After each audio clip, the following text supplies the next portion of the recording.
Hello, I'm here. I'm late. I'm sorry. Hello, hello, hello.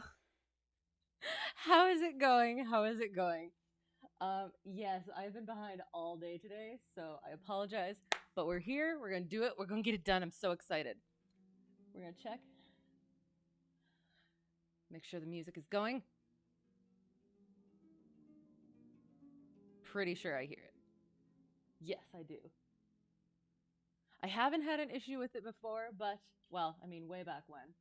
But always check it, just like the checklists in the plane. You just check it all the time, just in case. And for the final Christmas stream, I was going to either wear a Santa hat or a reindeer hat, and I cannot pull off either of them, specifically at this angle. So the spirit is there, but yeah, I was also going to instead put the antlers on chicken, but it doesn't work out so well. So, well, he is though. He is in his Christmas best, and like I said, the spirit is there, and we have the final candy cane of the season. So, if I can again remember how to open this thing. I'm so excited. It's the little the colorful one, which is the best because peppermint, no, no thank you. It's just like toothpaste on a stick, which is technically toothpaste itself. But anyway, yes. So, final candy cane in the season. Yes. Hello, hello. How's it going? How's it going? We are reading A Christmas Carol. I'm so excited. I'm trying to remember. I at least did this last year, if not the year before. I can't remember, but it is. It's such a great story. I will try not to cry as I usually do, but yes, it's just the way of the literature. So, all right, I will get to the thing. Where is the thing? I'm really good at this, as you know. And hang on. Da, da, da. Oops. There. Da, da, da, da. I'm so excited. So, yes, again, A Christmas Carol in Prose being a ghost story of Christmas by, oopsie daisy, gosh darn it, Charles Dickens, with illustrations by John Leach, by Elegant eBooks. So yes, and again, this is the Scrooge story But of course, I mean, spoilers, it turns out all right in the end. And then, yes, the beautiful original page. Oh, yes, yes. So, yeah, this is the original page that was, yeah, that was based off of. Oh, so good. Preface. I have endeavored in this ghostly little book to raise the ghost of an idea, which shall not put my readers out of humor with themselves, with each other, with the season, or with me. May it haunt their houses pleasantly, and no one wish to lay it. Their faithful friend and servant, C.D. Charles Dickens, December 1843. Oh, and it reminds me of the Old Christmas from, was it just last time? Putting that idea in mind. That one was a bit more melancholy right there at the end, and this one might be just a little bit, but I remember being really good, it does. Makes you feel things. Then again, it could just be me, but I don't think it's just me. So we got our contents, we got our illustrations. Love the illustrations. Artist, Jay Leach. And the same. Many thanks to David Widger, great name, for scanning these illustrations from his copy of the first edition, JM. Not sure who JM was. And I just wanted to point out that whole ghost of an idea thing gave me definite V for Vendetta vibes. Yeah. Okay. So, A Christmas Carol. Sorry. Yeah. Christmas Carol by Charles Dickens, Stave V. Marley's Ghost. Marley was dead, to begin with. A great way to start. There is no doubt whatever about that. The register of his burial was signed by the clergyman, the clerk, the undertaker, and the chief mourner. Scrooge signed it, and Scrooge's name was good upon change for anything he chose to put his hand to. Old Marley was as dead as a doornail.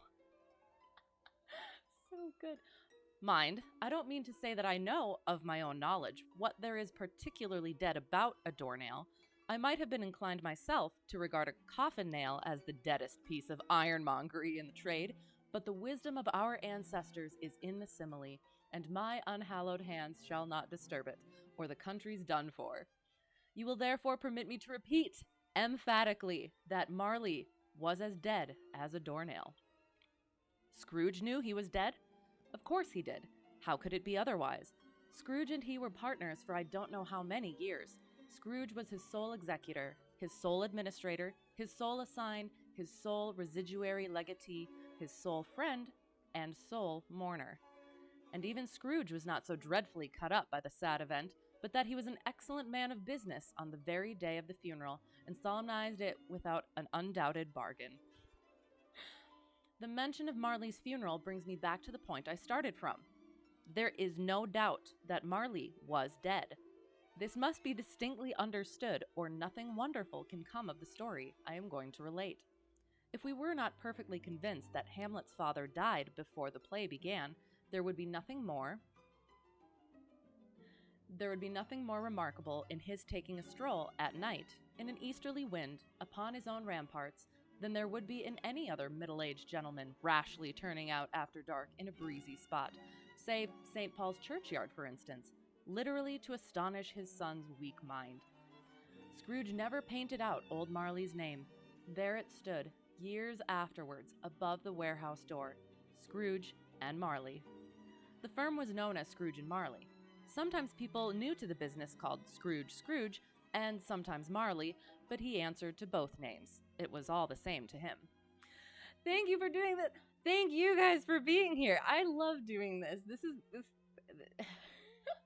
is a fun thing for me, so I appreciate that you appreciate it.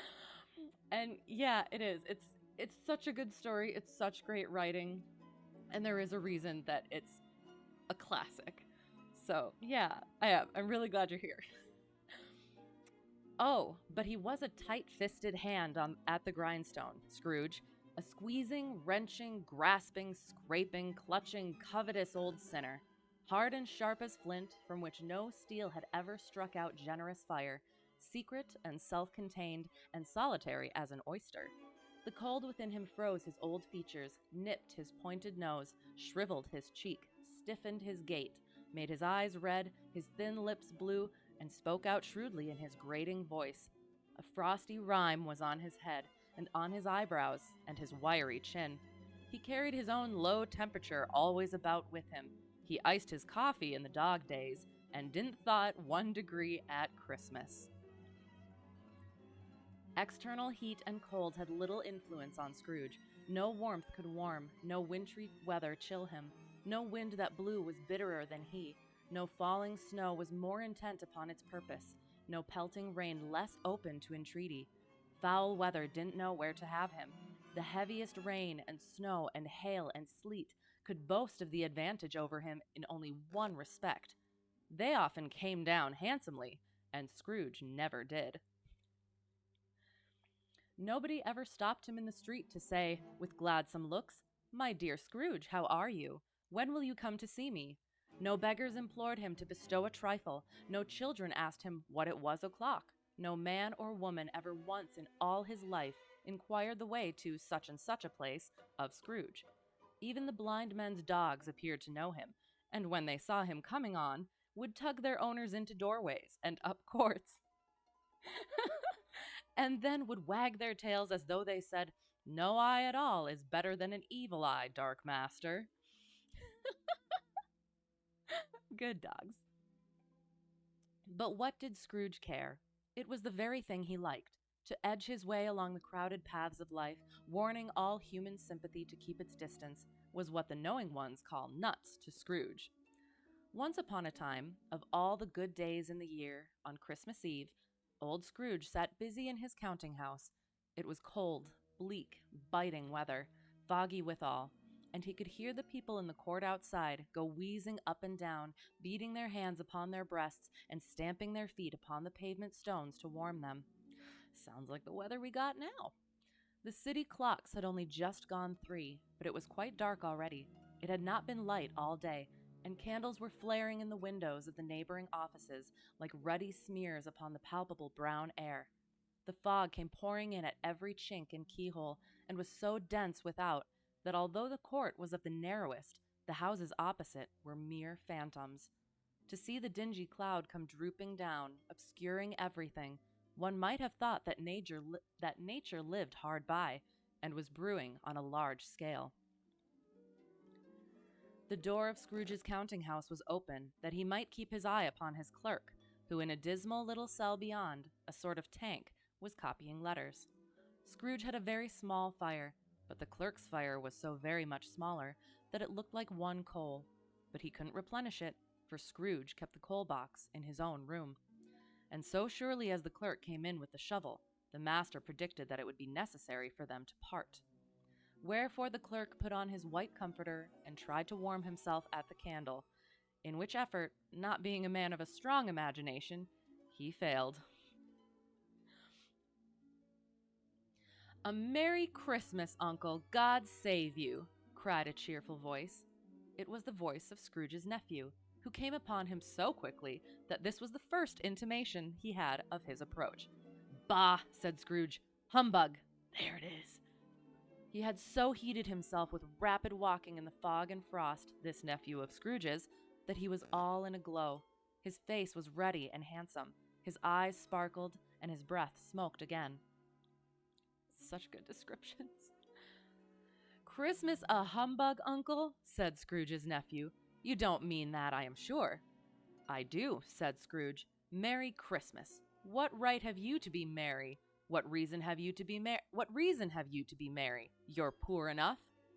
"Come then," returned the nephew gaily. "What right have you to be dismal? What reason have you to be morose? You're rich enough." Got him. Scrooge, having no better answer ready on the spur of the moment, said "bah" again, and followed it up with "humbug." "Don't be cross, Uncle," said the nephew. "What else can I be," returned the uncle, "when I live in such a world of fools as this? Merry Christmas! Out upon Merry Christmas! What's Christmas time to you but a time for paying bills without money, a time for finding yourself a year older, but not an hour richer, A time for balancing your books and having every item in 'em through a round dozen of months presented dead against you. If I could work my will, said Scrooge indignantly, every idiot who goes about with Merry Christmas on his lips should be boiled with his own pudding and buried with a stake of holly through his heart. He should. Violent. Uncle, pleaded the nephew. Nephew, returned the uncle sternly. Keep Christmas in your own way, and let me keep it in mine. Keep it, repeated Scrooge's nephew. But you don't keep it. Let me leave it alone then, said Scrooge. Much good may it do you, much good it has ever done you. There are many things from which I might have derived good, by which I have not profited, I dare say, returned the nephew. Christmas among the rest, but I am sure I have always thought of Christmas time, when it has come round, apart from the veneration due to its sacred name and origin, if anything belonging to it can be apart from that, as a good time. A kind, forgiving, charitable, pleasant time. The only time I know of, in the long calendar of the year, when men and women seem by one consent to open their shut-up hearts freely, and to think of people below them as if they really were fellow passengers to the grave, and not another race of creatures, bound on other journeys. And therefore, uncle, though it has never put a scrap of gold or silver in my pocket, I believe that it has done me good, and will do me good, and I say, God bless it. The clerk in the tank involuntarily applauded. Becoming immediately sensible of the impropriety, he poked the fire and extinguished the last frail spark forever. Let me hear another sound from you, said Scrooge, and you'll keep your Christmas by losing your situation. You're quite a powerful speaker, sir, he added, turning to his nephew. I wonder you don't go into Parliament. Don't be angry, uncle. Come, dine with us tomorrow. Scrooge said that he would see him. Yes, indeed he did. He went the whole length of the expression and said that he would see him in that extremity first. But why? Cried Scrooge's nephew. Why? Why did you get married? Said Scrooge. Because I fell in love. Because you fell in love, growled Scrooge, as if that were the only one thing in the world more ridiculous than a Merry Christmas. Good afternoon. Nay, uncle, but you never came to see me before that happened. Why give it as a reason for not coming now? Good afternoon, said Scrooge. I want nothing from you. I ask nothing of you. Why cannot we be friends? Good afternoon, said Scrooge. I am sorry, with all my heart, to find you so resolute. We have never had any quarrel to which I have been a party, but I have made the trial in homage to Christmas, and I'll keep my Christmas humor to the last. So a Merry Christmas, uncle. Good afternoon, said Scrooge, and a Happy New Year. Good afternoon, said Scrooge. Got some Russell from Up vibes there. His nephew left the room without an angry word, notwithstanding. He stopped at the outer door to bestow the greetings of the season on the clerk, who, cold as he was warmer than Scrooge, for he returned them cordially. Sorry, I thought my thing was wonky. Okay, there's another fellow, muttered Scrooge, who overheard him. My clerk with 15 shillings a week and a wife and family, talking about a Merry Christmas. I'll retire to Bedlam. This lunatic, in letting Scrooge's nephew out, had let two other people in. They were portly gentlemen, pleasant to behold, and now stood, with their hats off, in Scrooge's office. They had books and papers in their hands, and bowed to him. Scrooge and Marley's, I believe, said one of the gentlemen, referring to his list. Have I the pleasure of addressing Mr. Scrooge or Mr. Marley? Mr. Marley has been dead these 7 years, Scrooge replied. He died 7 years ago, this very night. We have no doubt his liberality is well represented by his surviving partner, said the gentleman, presenting his credentials. It certainly was, for they had been two kindred spirits. At the ominous word liberality, Scrooge frowned and shook his head and handed the credentials back. At this festive season of the year, Mr. Scrooge, said the gentleman, taking up a pen, it is more than usually desirable that we should make some slight provision for the poor and destitute who suffer greatly at the present time. Many thousands are in want of common necessaries, Hundreds of thousands are in want of common comfort, sir. Are there no prisons? Asked Scrooge. Plenty of prisons, said the gentleman, laying down the pen again. And the union workhouses? Demanded Scrooge. Are they still in operation? They are. Still, returned the gentleman, I wish I could say they were not. The treadmill and the poor law are in full vigor, then, said Scrooge. Both very busy, sir. Oh, I was afraid, from what you said at first, that something had occurred to stop them in their useful course, said Scrooge. I'm very glad to hear it. Under the impression that they scarcely furnish Christian cheer of mind or body to the multitude, returned the gentleman, a few of us are endeavoring to raise a fund to buy the poor some meat and drink and means of warmth. We choose this time because it is a time of all others when want is keenly felt and abundance rejoices. What shall I put you down for? Nothing, Scrooge replied. You wish to be anonymous? I wish to be left alone, said Scrooge. Since you ask me what I wish, gentlemen, that is my answer. I don't make merry myself at Christmas, and I can't afford to make idle people merry. I help to support the establishments I have mentioned. They cost enough, and those who are badly off must go there. Many can't go there, and many would rather die. If they would rather die, said Scrooge, they had better do it and decrease the surplus population. Besides, excuse me, I don't know that. But you might know it, observed the gentleman. It's not my business, Scrooge returned. It's enough for a man to understand his own business and not to interfere with other people's. Mine occupies me constantly. Good afternoon, gentlemen. Seeing clearly that it would be useless to pursue their point, the gentleman withdrew. Scrooge resumed his labors with an improved opinion of himself and in a more facetious temper than was usual with him. Meanwhile, the fog and darkness thickened so that people ran about with flaring links, proffering their services to go before horses and carriages and conduct them on their way. The ancient tower of a church, whose gruff old bell was always peeping slyly down at Scrooge out of a Gothic window in the wall, became invisible and struck the hours and quarters in the clouds with tremulous vibrations afterwards, as if its teeth were chattering in its frozen head up there. So good. The cold became intense in the main street at the corner of the court.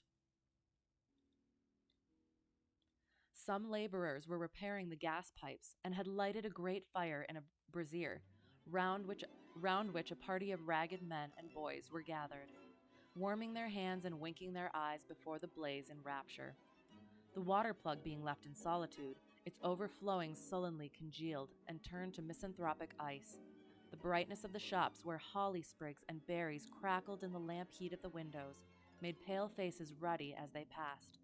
Poulterers' and grocers' trades became a splendid joke, a glorious pageant with which it was next to impossible to believe that such dull principles as bargain and sale had anything to do. The Lord Mayor, in the stronghold of the mighty mansion house, gave orders to his 50 cooks and butlers to keep Christmas as a Lord Mayor's household should, and even the little tailor, whom he had fined 5 shillings on the previous Monday for being drunk and bloodthirsty in the streets, stirred up tomorrow's pudding in his garret, while his lean wife and the baby sallied out to buy the beef. Foggier yet, and colder, piercing, searching, biting cold. If the good St. Dunstan had but nipped the evil spirit's nose with a touch of such weather as that, instead of using his familiar weapons, then indeed he would have roared to lusty purpose. The owner of one scant young nose, gnawed and mumbled by the hungry cold as bones are gnawed by dogs, stooped down at Scrooge's keyhole to regale him with a Christmas carol. But at the first sound of "God bless you, merry gentlemen, may nothing you dismay," Scrooge seized the ruler with such energy of action that the singer fled in terror, leaving the keyhole to the fog and even more congenial frost. At length, the hour of shutting up the counting-house arrived. With an ill will, Scrooge dismounted from his stool and tacitly admitted the fact to the expectant clerk in the tank, who instantly snuffed his candle out and put on his hat. "You'll want all day tomorrow, I suppose?" said Scrooge. "If quite convenient, sir." "It's not convenient," said Scrooge, "and it's not fair. If I was to stop half a crown for it, you'd think yourself ill-used, I'll be bound." The clerk smiled faintly. "And yet," said Scrooge, "you don't think me ill-used when I pay a day's wages for no work." The clerk observed that it was only once a year. "A poor excuse for picking a man's pocket every 25th of December," said Scrooge, buttoning his greatcoat to the chin. "But I suppose you must have the whole day. Be here all the earlier next morning." The clerk promised that he would, and Scrooge walked out with a growl. The office was closed in a twinkling, and the clerk, with the long ends of his white comforter dangling below his waist, for he boasted no greatcoat, went down a slide on Cornhill at the end of a lane of boys 20 times in honor of its being Christmas Eve, and then ran home to Camden Town as hard as he could pelt to play at Blindman's Buff. Scrooge took his melancholy dinner in his usual melancholy tavern, and having read all the newspapers and beguiled the rest of the evening with his banker's book, went home to bed. He lived in chambers which had once belonged to his deceased partner. Oh, I can move it over. Oh, it doesn't do much. Sorry. They were a gloomy suite of rooms in a lowering pile of building up a yard where it had so little business to be that one could scarcely help fancying it must have run there when it was a young house, playing at hide-and-seek with other houses, and forgotten the way out again. It was old enough now, and dreary enough, for nobody lived in it but Scrooge, the other rooms being all let out as offices. The yard was so dark that even Scrooge, who knew its every stone, was fain to grope with his hands. The fog and frost so hung about the black old gateway of the house that it seemed as if the genius of the weather sat in mournful meditation on the threshold. Now, it is a fact that there was nothing at all particular about the knocker on the door, except that it was very large. It is also a fact that Scrooge had seen it night and morning during his whole residence in that place. Also that Scrooge had as little of what is called fancy about him as any man in the city of London, even including, which is a bold word, the corporation, alderman, and livery. Let it also be borne in mind that Scrooge had not bestowed one thought on Marley since his last mention of his 7 years dead partner that afternoon.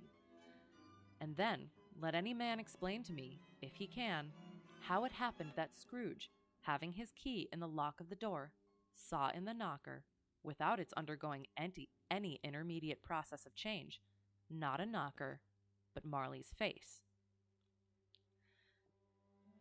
Marley's face.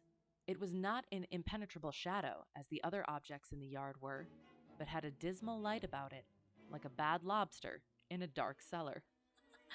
It was not angry or ferocious, but looked at Scrooge as Marley used to look, with ghostly spectacles turned up on its ghostly forehead.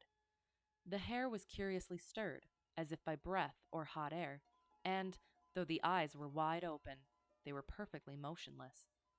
That and its livid color made it horrible, but its horror seemed to be in spite of the face and beyond its control, rather than a part of its own expression. As Scrooge looked fixedly at this phenomenon, it was a knocker again.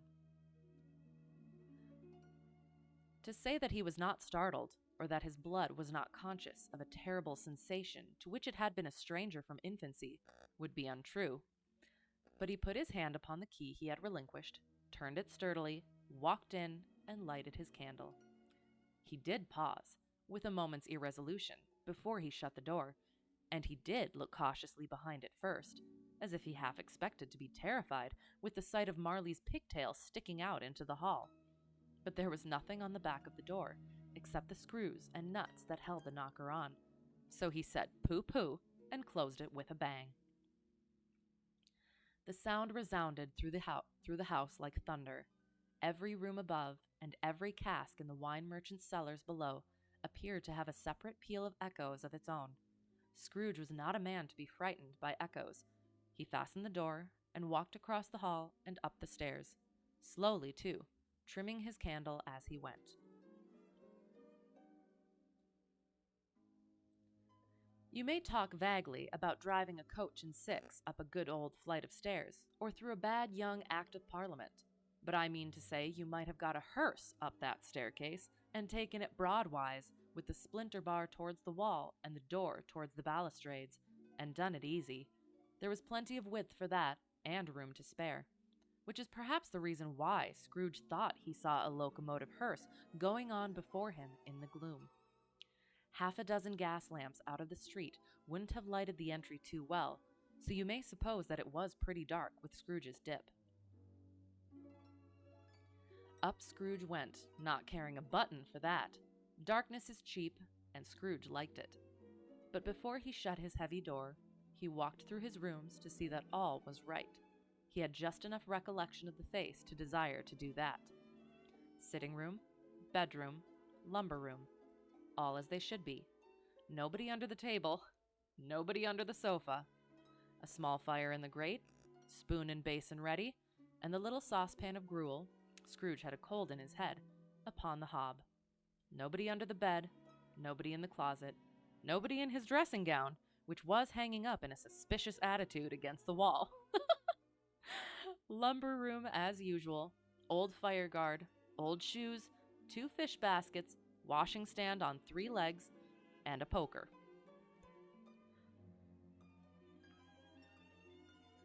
Quite satisfied, he closed his door and locked himself in. Double locked himself in, which was not his custom. Thus secured against surprise, he took off his cravat, put on his dressing gown and slippers, and his nightcap, and sat down before the fire to take his gruel.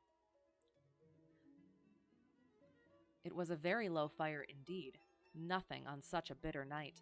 He was obliged to sit close to it and brood over it before he could extract the least sensation of warmth from such a handful of fuel. The fireplace was an old one, built by some Dutch merchant long ago, and paved all round with quaint Dutch tiles designed to illustrate the scriptures.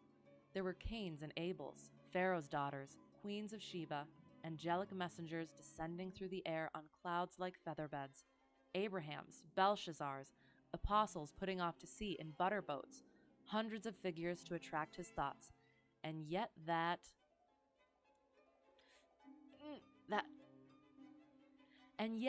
face of Marley, 7 years dead, came like the ancient prophet's rod and swallowed up the whole.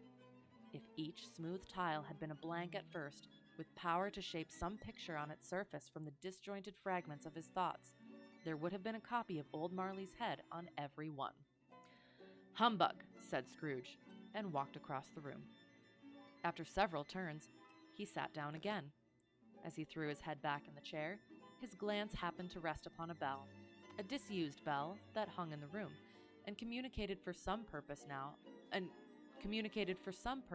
forgotten, with a chamber in the highest story of the building. It was with great astonishment, and with a strange, inexplicable dread, that as he looked, he saw this bell begin to swing.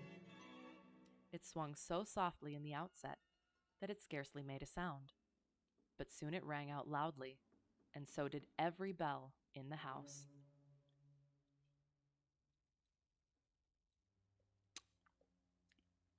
This might have lasted half a minute, or a minute, but it seemed an hour.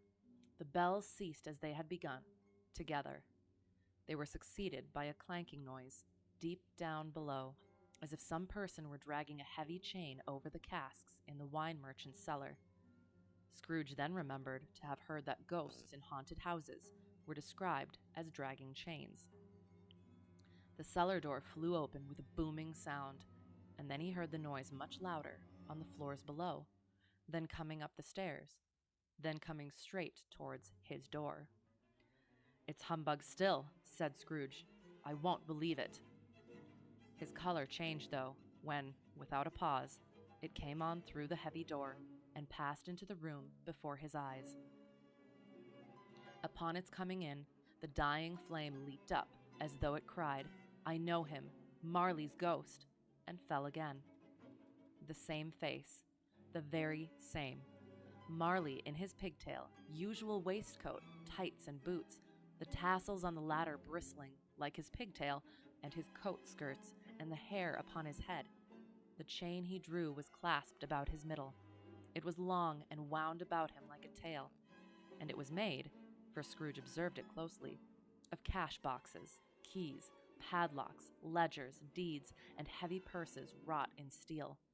His body was transparent, so that Scrooge, observing him, and looking through his waistcoat, could see the 2 buttons on his coat behind. And here's the image. Okay, take it from the top. Oh my god, look at his little hat, and it goes straight up because it's hilarious. Oh my god. His little coat tails or coat skirts or whatever they're called. It's so good. Marley's ghost. So good. All right.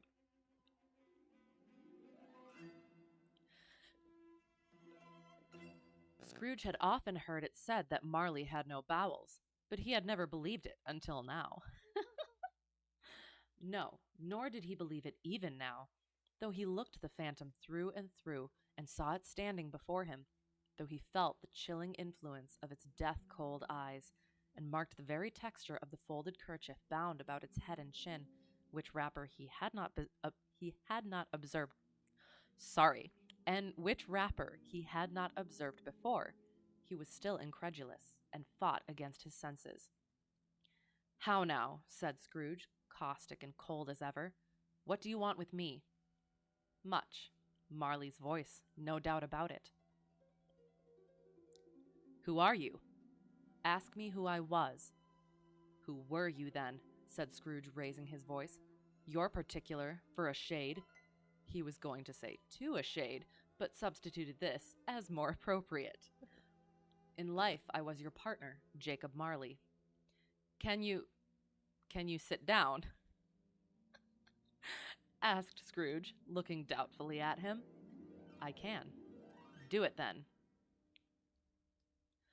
Scrooge asked the question because he didn't know whether a ghost so transparent might find himself in a condition to take a chair, and felt that, in the event of its being impossible, it might involve the necessity of an embarrassing explanation.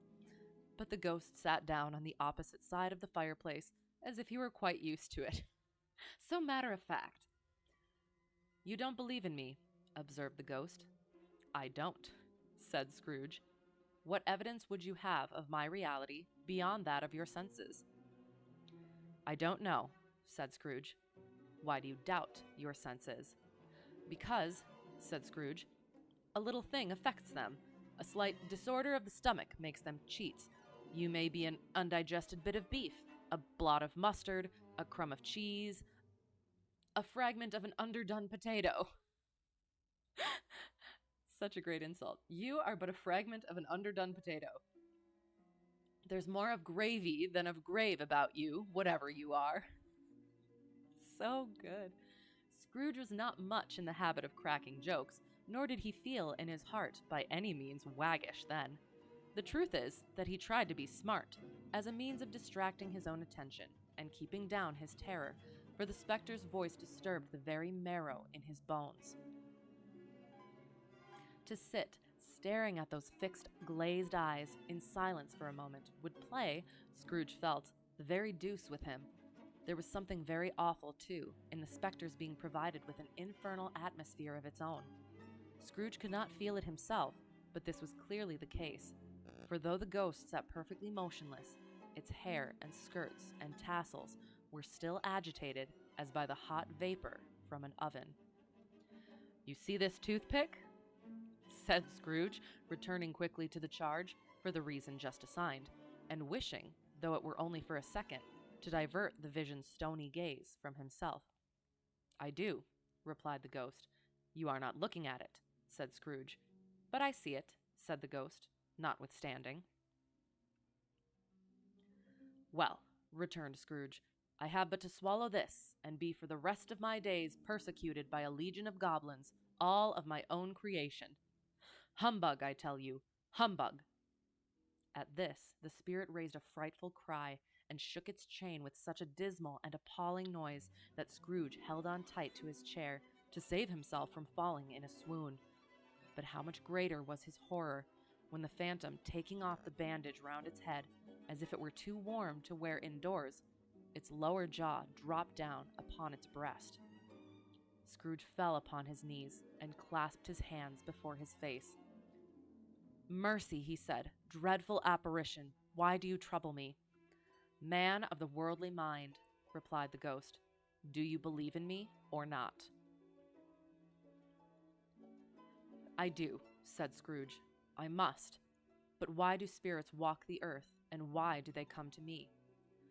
"It is required of every man," the ghost returned, "that the spirit within him should walk abroad among his fellow men, and travel far and wide. And if that spirit does not go and if that spirit goes not forth in life, it is condemned to do so after death. It is doomed to wander through the world. Oh, woe is me! And witness what it cannot share, but might have shared on earth, and turn to happiness." Again the spectre raised a cry, and shook its chain and wrung its shadowy hands. "You are fettered," said Scrooge, trembling. "Tell me why." "I wear the chain I forged in life," replied the ghost. "I made it link by link, and yard by yard. I girded it on of my own free will, and of my own free will I wore it. Is its pattern strange to you?" Scrooge trembled more and more. "Or would you know," pursued the ghost, "the weight and length of the strong coil you bear yourself? It was full as heavy and as long as this 7 Christmas Eves ago. You have labored on it since. It is a ponderous chain." Scrooge glanced about him on the floor, in the expectation of finding himself surrounded by some 50 or 60 fathoms of iron cable, but he could see nothing. "Jacob," he said imploringly, "old Jacob Marley, tell me more. Speak comfort to me, Jacob." "I have none to give," the ghost replied. "It comes from other regions, Ebenezer Scrooge, and is conveyed by other ministers to other kinds of men. Nor can I tell you what I would. A very little more is all permitted to me. I cannot rest, I cannot stay, I cannot linger anywhere.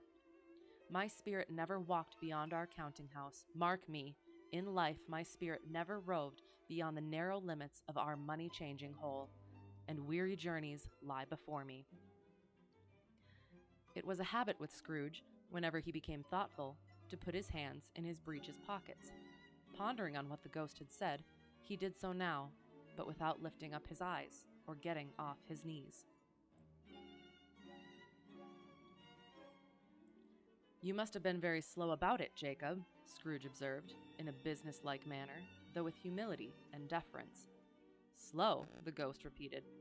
"7 years dead," mused Scrooge, "and traveling all the time."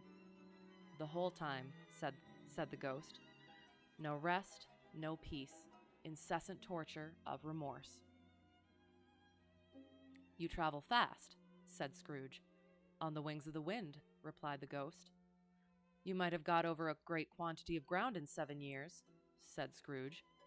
The ghost, on hearing this, set up another cry, and clanked its chain so hideously in the dead silence of the night that the ward would have been justified in indicting it for a nuisance. "Oh, captive, bound, and double-ironed," cried the phantom, "not to know that ages of incessant labor by immortal creatures, for this earth must pass into eternity before the good of which it is susceptible is all developed. Not to know that any Christian spirit working kindly in its little sphere, whatever it may be, will find its mortal life too short for its vast means of usefulness. Not to know that no space of regret can make amends for one life's opportunity misused. Yet such was I. Oh, such was I." "But you were always a good man of business, Jacob," faltered Scrooge, who now began to apply this to himself. "Business!" cried the ghost, wringing its hands again. "Mankind was my business. The common welfare was my business. Charity, mercy, forbearance, and benevolence were all my business. The dealings of my trade were but a drop of water in the comprehensive ocean of my business." It held up its chain at arm's length, as if that were the cause of all its unavailing grief, and flung it heavily upon the ground again. "At this time of the rolling year," the spectre said, "I suffer most.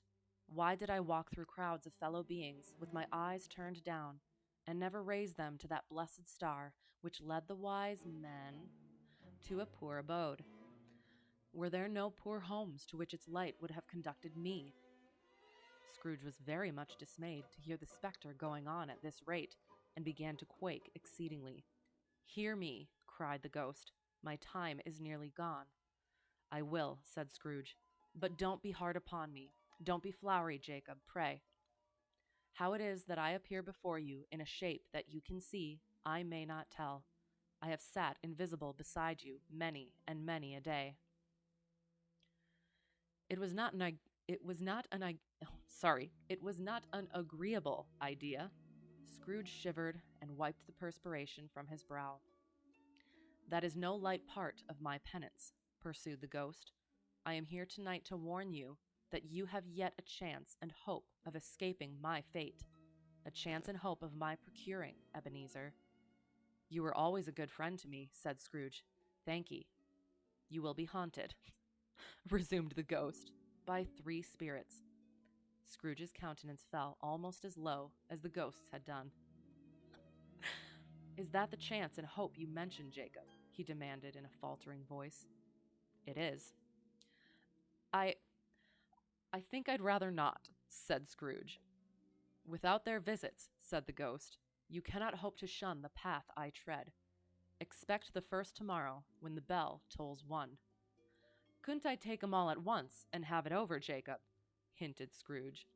"Expect the second on the next night, at the same hour, the third upon the next night, when the last stroke of 12 has ceased to vibrate. Look to see me no more, and look that, for your own sake, you remember what has passed between us." When it had said these words, the spectre took its wrapper from the table and bound it round its head as before. Scrooge knew this by the smart sound its teeth made when the jaws were brought together by the bandage. He ventured to raise his eyes again, and found his supernatural visitor confronting him in an erect attitude, with its chain wound over and about its arm.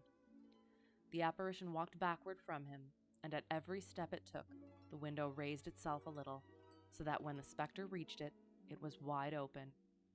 It beckoned Scrooge to approach, which he did. When they were within 2 paces of each other, Marley's ghost held up its hand, warning him to come no nearer. Scrooge stopped. Not so much in obedience as in surprise and fear.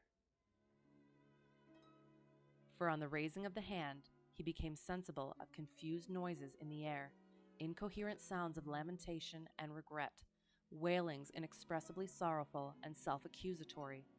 The spectre, after listening for a moment, joined in the mournful dirge, and floated out upon the bleak, dark night. All the ghosts.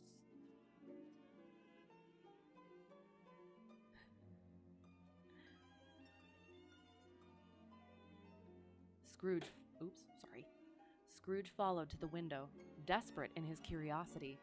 He looked out. The air was filled with phantoms, wandering hither and thither in restless haste, and moaning as they went. Every one of them wore chains like Marley's ghost. Some few, they might be guilty governments, were linked together. None were free. Many had been personally known to Scrooge in their lives. He had been quite familiar with one old ghost, in a white waistcoat, with a monstrous iron safe attached to its ankle, who cried piteously at being unable to assist a wretched woman with an infant, whom it saw below, upon a doorstep.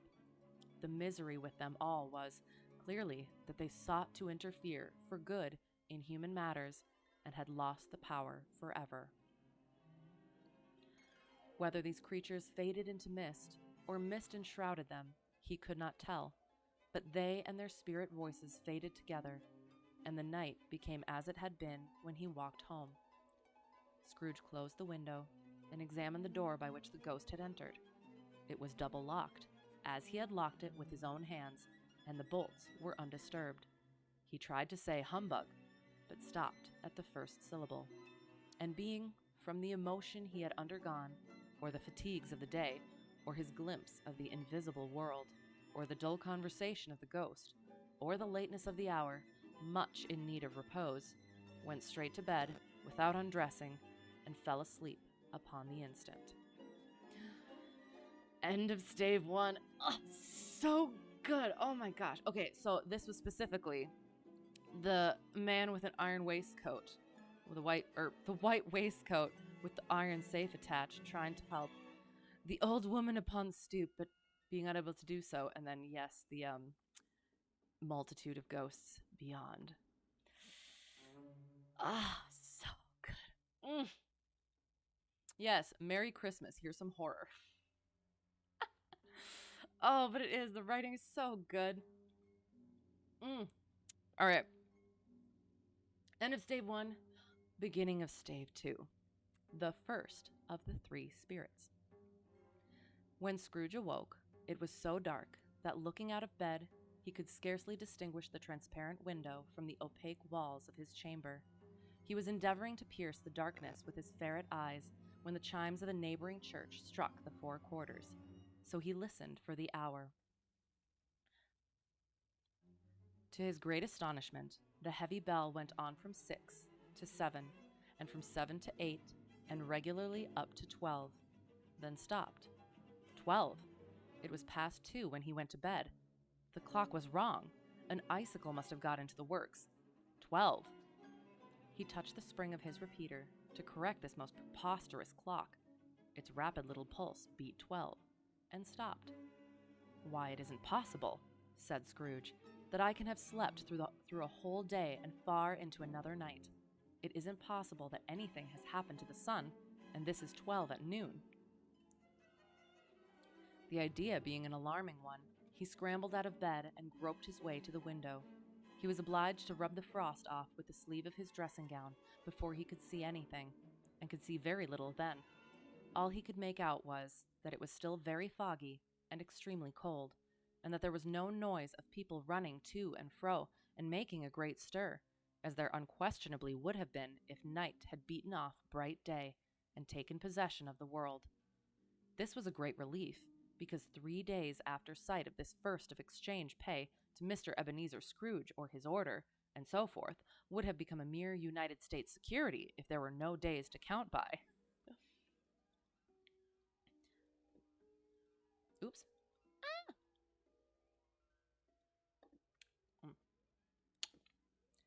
Scrooge went to bed again, and thought, and thought, and thought it over and over and over, and could make nothing of it. The more he thought, the more perplexed he was, and the more he endeavored not to think, the more he thought. Marley's ghost bothered him exceedingly. Every time he resolved within himself, after mature inquiry, that it was all a dream, his mind flew back again, like a strong spring released, to its first position, and presented the same problem to be worked all through. Was it a dream or not? Scrooge lay in this state until the chime had gone 3 quarters more, when he remembered, on a sudden, that the ghost had warned him of a visitation when the bell tolled 1.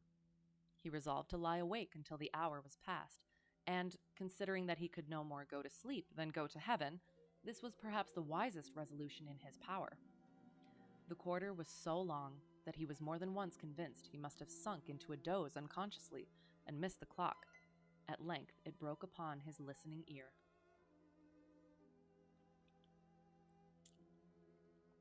Ding-dong, 1/4 past, said Scrooge, counting. Ding-dong, 1/2 past, said Scrooge. Ding-dong, 1/4 to it, said Scrooge. Ding-dong, the hour itself, said Scrooge triumphantly, and nothing else. He spoke before the hour bell sounded, which it now did with a deep, dull, hollow, melancholy 1. Light flashed up in the room upon the instant, and the curtains of his bed were drawn. The curtains of his bed were drawn aside, I tell you, by a hand, not the curtains at his feet, nor the curtains at his back, but those to which his face was addressed. The curtains of his bed were drawn aside, and Scrooge, starting up into a half-recumbent attitude, found himself face to face with the unearthly visitor who drew them. As close to it as I am now to you, kind of. And I am standing in the spirit at your elbow. Oh, there we go. Sorry. It was a strange figure, like a child, yet not so like a child as like an old man, viewed through some supernatural medium which gave him the appearance of having receded from the view and being diminished to a child's proportions. Its hair, which hung about its neck and down its back, was white as if with age, and yet the face had not a wrinkle in it, and the tenderest bloom was on the skin. The arms were very long and muscular, the hands the same, as if its hold were of uncommon strength. Its legs and feet, most delicately formed, were like those upper members, bare. It wore a tunic of the purest white, and round its waist was bound a lustrous belt, the sheen of which was beautiful. It held a branch of fresh green holly in its hand, and, in singular contradiction of that wintry emblem, had its dress trimmed with summer flowers. But the strangest thing about it was that from the crown of its head there sprung a bright, clear jet of light, by which all this was visible, and which was doubtless the occasion of its using, in its duller moments, a great extinguisher for a cap, which it now held under its arm. Even this, though, when Scrooge looked at it with increasing steadiness, was not its strangest quality, for as its belt sparkled and glittered now in one part and now in another, and what was light one instant, at another time was dark, so the figure itself fluctuated in its distinctness, being now a thing with one arm, now with one leg, now with 20 legs, now a pair of legs without a head, now a head without a body, of which dissolving parts no outline would be visible in the dense gloom wherein they melted away. And in the very wonder of this, it would be itself again, distinct and clear as ever. "Are you the spirit, sir, whose coming was foretold to me?" asked Scrooge. "I am." The voice was soft and gentle, singularly low, as if instead of being so close beside him, it were at a distance. "Who and what are you?" Scrooge demanded. "I am the ghost of Christmas past." "Long past?" inquired Scrooge, observant of its dwarfish stature. "No, your past." Perhaps Scrooge could not have told anybody why, if anybody could have asked him, but he had a special desire to see the spirit in his cap, and begged him to be covered. "What?" exclaimed the ghost. "Would you so soon put out, with worldly hands, the light I give? Is it not enough that you are one of those whose passions made this cap, and force me through whole trains of years to wear it low upon my brow?" Scrooge reverently disclaimed all intention to offend, or any knowledge of having wilfully bonneted the spirit at any period of his life. He then made bold to inquire what business brought him there. "Your welfare," said the ghost. Scrooge expressed himself much obliged, but could not help thinking that a night of unbroken rest would have been more conducive to that end. The spirit must have heard him thinking, for it said immediately, "Your reclamation, then. Take heed." It put out its strong hand as it spoke, and clasped him gently by the arm. "Rise, and walk with me." It would have been in vain for Scrooge to plead that the weather and the hour were not adapted to pedestrian purposes, that bed was warm and the thermometer a long way below freezing, that he was clad but lightly in his slippers, dressing gown, and nightcap, and that he had a cold upon him at that time. The grasp, though gentle as a woman's hand, was not to be resisted. He rose, but finding that the spirit made towards the window, clasped his robe in supplication. "I am immortal," Scrooge remonstrated, "and liable to fall." "Bear but a touch of my hand there," said the spirit, laying it upon his heart, "and you shall be upheld in more than this." As the words were spoken, they passed through the wall, and stood upon an open country road, with fields on either hand. The city had entirely vanished. Not a vestige of it was to be seen. The darkness and the mist had vanished with it, for it was a clear, cold winter day, with snow upon the ground. "Good heaven," said Scrooge, clasping his hands together as he looked about him. "I was bred in this place. I was a boy here." The spirit gazed upon him mildly. Its gentle touch, though it had been light and instantaneous, appeared still present to the old man's sense of feeling.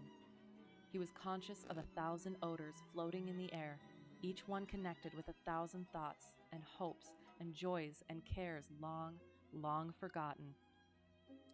"Your lip is trembling," said the ghost, "and what is that upon your cheek?" Scrooge muttered, with an unusual catching in his voice, that it was a pimple, and begged the ghost to lead him where he would. "You recollect the way?" inquired the spirit. "Remember it!" cried Scrooge with fervor. "I could walk it blindfold." "Strange to have forgotten it for so many years," observed the ghost. "Let us go on."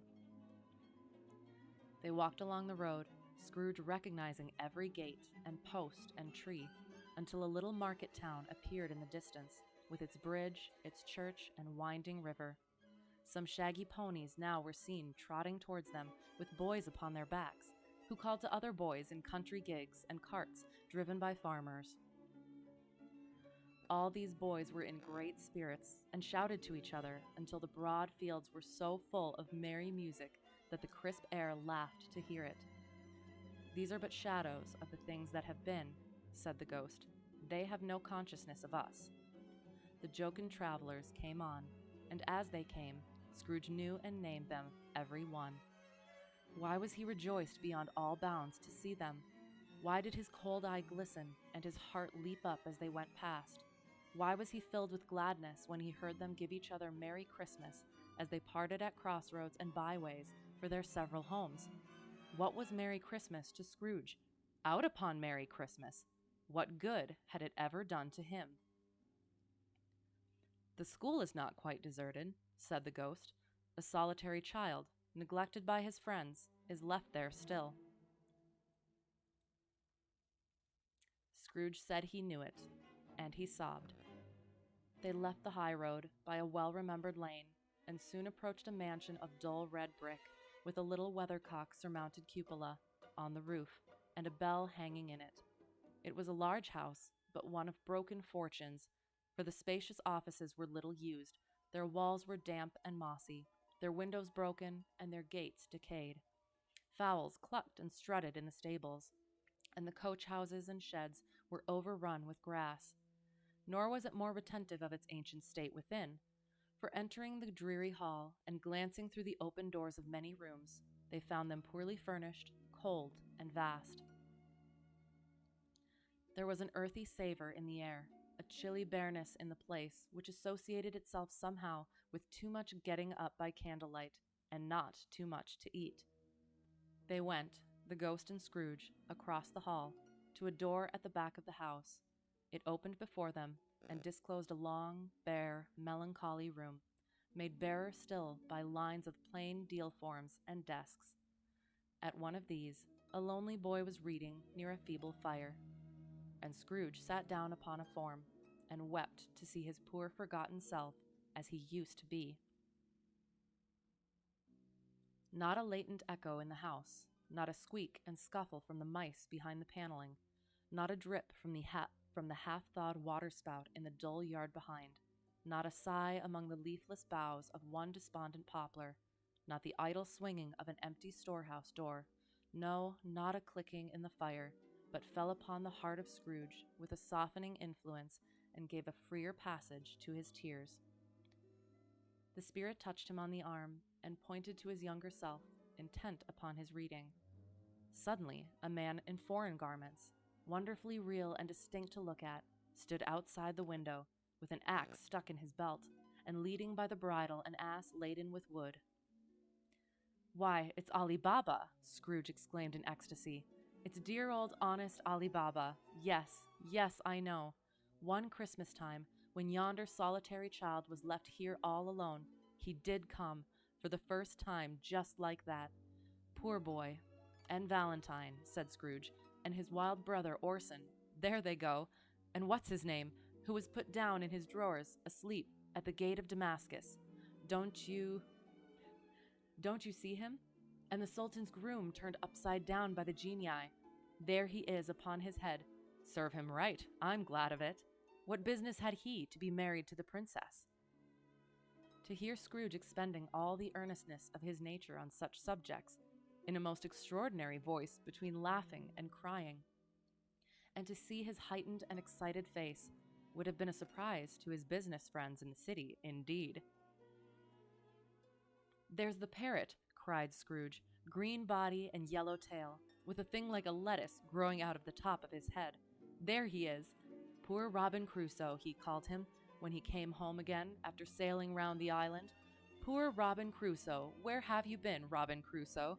The man thought he was dreaming, but he wasn't. It was the parrot, you know. There goes Friday, running for his life to the little creek.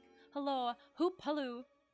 Then, with a rapidity of transition very foreign to his usual character, he said, in pity for his former self, "Poor boy," and cried again. "I wish," Scrooge muttered, putting his hand in his pocket and looking about him after drying his eyes with his cuff. "But it's too late now." "What is the matter?" asked the spirit. "Nothing," said Scrooge. "Nothing.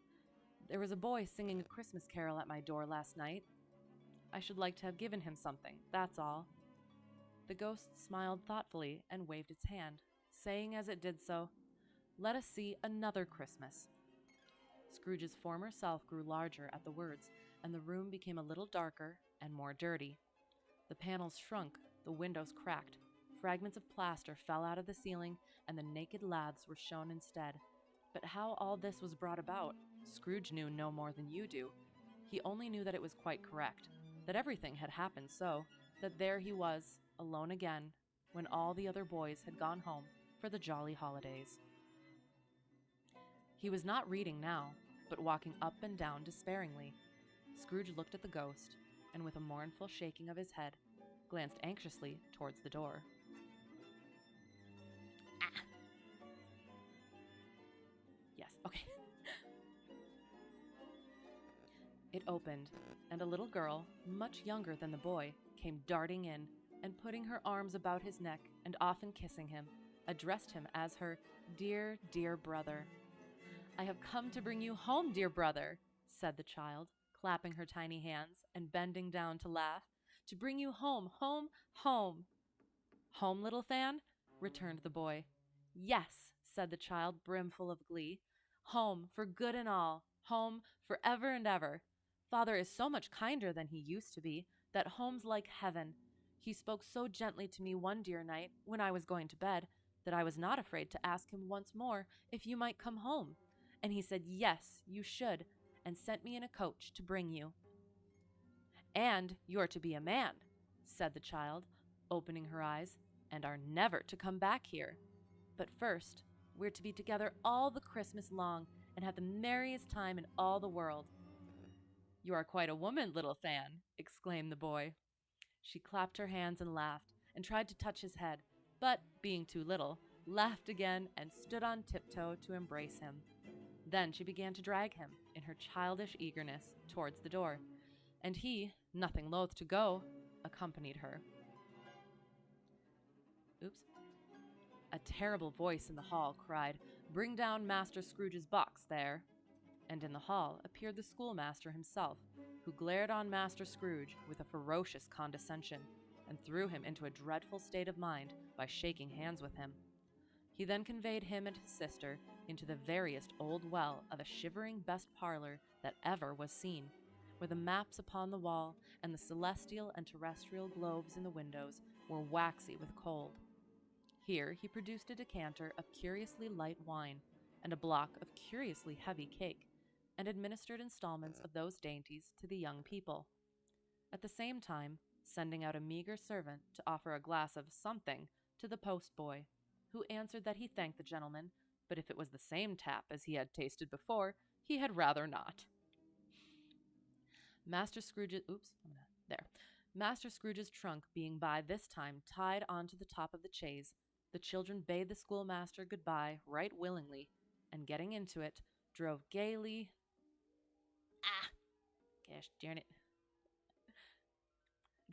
down the garden sweep, the quick wheels dashing the hoar-frost and snow from off the dark leaves of the evergreens like spray. "Always a delicate creature, whom a breath might have withered," said the ghost, "but she had a large heart."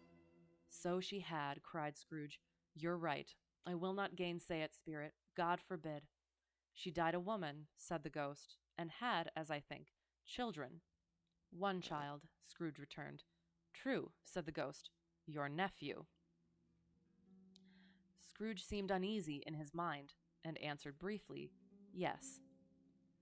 Although they had but that moment left the school behind them, they were now in the busy thoroughfares of a city, where shadowy passengers passed and repassed, where shadowy carts and coaches battled for the way, and all the strife and tumult of a real city were. It was made plain enough by the dressing of the shops that here, too, it was Christmas time again. But it was evening, and the streets were lighted up. The ghost stopped at a certain warehouse door and asked Scrooge if he knew it. Know it, said Scrooge. Was I apprenticed here? They went in. At sight of an old gentleman in a Welsh wig, sitting behind such a high desk that if he had been 2 inches taller, he must have knocked his head against the ceiling, Scrooge cried in great excitement, Why, it's old Fezziwig! Bless his heart, it's Fezziwig alive again. Old Fezziwig laid down his pen and looked up at the clock, which pointed to the hour of 7. He rubbed his hands, adjusted his capacious waistcoat, laughed all over himself, from his shoes to his organ of benevolence, and called out in a comfortable, oily, rich, fat, jovial voice, Yo-ho there, Ebenezer, Dick. Scrooge's former self, now grown a young man, came briskly in, accompanied by his fellow prentice. Ah! Dick Wilkins, to be sure, said Scrooge to the ghost. Bless me, yes, there he is. He was very much attached to me, was Dick. Poor Dick, dear, dear. Yo-ho, my boys, said Fezziwig. No more work tonight. Christmas Eve, Dick. Christmas, Ebenezer. Let's have the shutters up, cried old Fezziwig, with a sharp clap of his hands, before a man can say Jack Robinson. You wouldn't believe how those 2 fellows went at it. They charged into the street with the shutters. 1, 2, 3, had 'em up in their places. 4, 5, 6, barred 'em and pinned 'em. 7, 8, 9, and came back before you could have got to 12, panting like racehorses. Hilly-ho, cried old Fezziwig, skipping down from the high desk with wonderful agility. Clear away, my lads, and let's have lots of room here. Hilly-ho, Dick, cheer up, Ebenezer. Clear away. There was nothing they wouldn't have cleared away, or couldn't have cleared away, with old Fezziwig looking on. It was done in a minute. Every movable was packed off, as if it were dismissed from public life for evermore. The floor was swept and watered. The lamps were trimmed. Fuel was heaped upon the fire, and the warehouse was as snug and warm and dry and bright a ballroom as you would desire to see upon a winter's night. In came a fiddler with a music book and went up to the lofty desk and made an orchestra of it and tuned like 50 stomach aches. In came Mrs. Fezziwig, one vast, substantial smile. In came the 3 Miss Fezziwigs, beaming and lovable. In came the 6 young followers whose hearts they broke. In came all the young men and women employed in the business. In came the housemaid with her cousin, the baker. In came the cook with her brother's particular friend, the milkman. In came the boy from over the way, who was suspected of not having board enough from his master, trying to hide himself behind the girl from next door but one, who was proved to have had her ears pulled by her mistress. In they all came, one after another, some shyly, some boldly, some gracefully, some awkwardly, some pushing, some pulling. In they all came, anyhow and everyhow. Away they all went, 20 couple at once, hands half round and back again the other way, down the middle and up again, round and round in various stages of affectionate grouping. Old top couple always turning up in the wrong place, new top couple starting off again as soon as they got there. All top couples at last, and not a bottom one to help them. When this result was brought about, old Fezziwig, clapping his hands to stop the dance, cried out, "Well done!" and the fiddler plunged his hot face into a pot of porter, especially provided for that purpose. But scorning rest, upon his reappearance, he instantly began again, though there were no dancers yet, as if the other fiddler had been carried home, exhausted, on a shutter, and he were a brand new man resolved to beat him out of sight or perish. There were more dances, and there were forfeits, and more dances, and there was cake, and there was negus, and there was a great piece of cold roast, and there was a great piece of cold boiled, and there were mince pies, and plenty of beer. But the great effect of the evening came after the roast and boiled, when the fiddler, an artful dog, mind, the sort of man who knew his business better than you or I could have told it him, struck up Sir Roger de Coverley. Then old Fezziwig stood out to dance with Mrs. Fezziwig, top couple too, with a good stiff piece of work cut out for them. 3 or 4 and 20 pair of partners, people who were not to be trifled with, people who would dance and had no notion of walking. But if they had been twice as many, 4 times, old Fezziwig would have been a match for them, and so would Mrs. Fezziwig. As to her, she was worthy to be his partner in every sense of the term. If that's not high praise, tell me higher, and I'll use it. A positive light appeared to issue from Fezziwig's calves. They shone in every part of the dance like moons.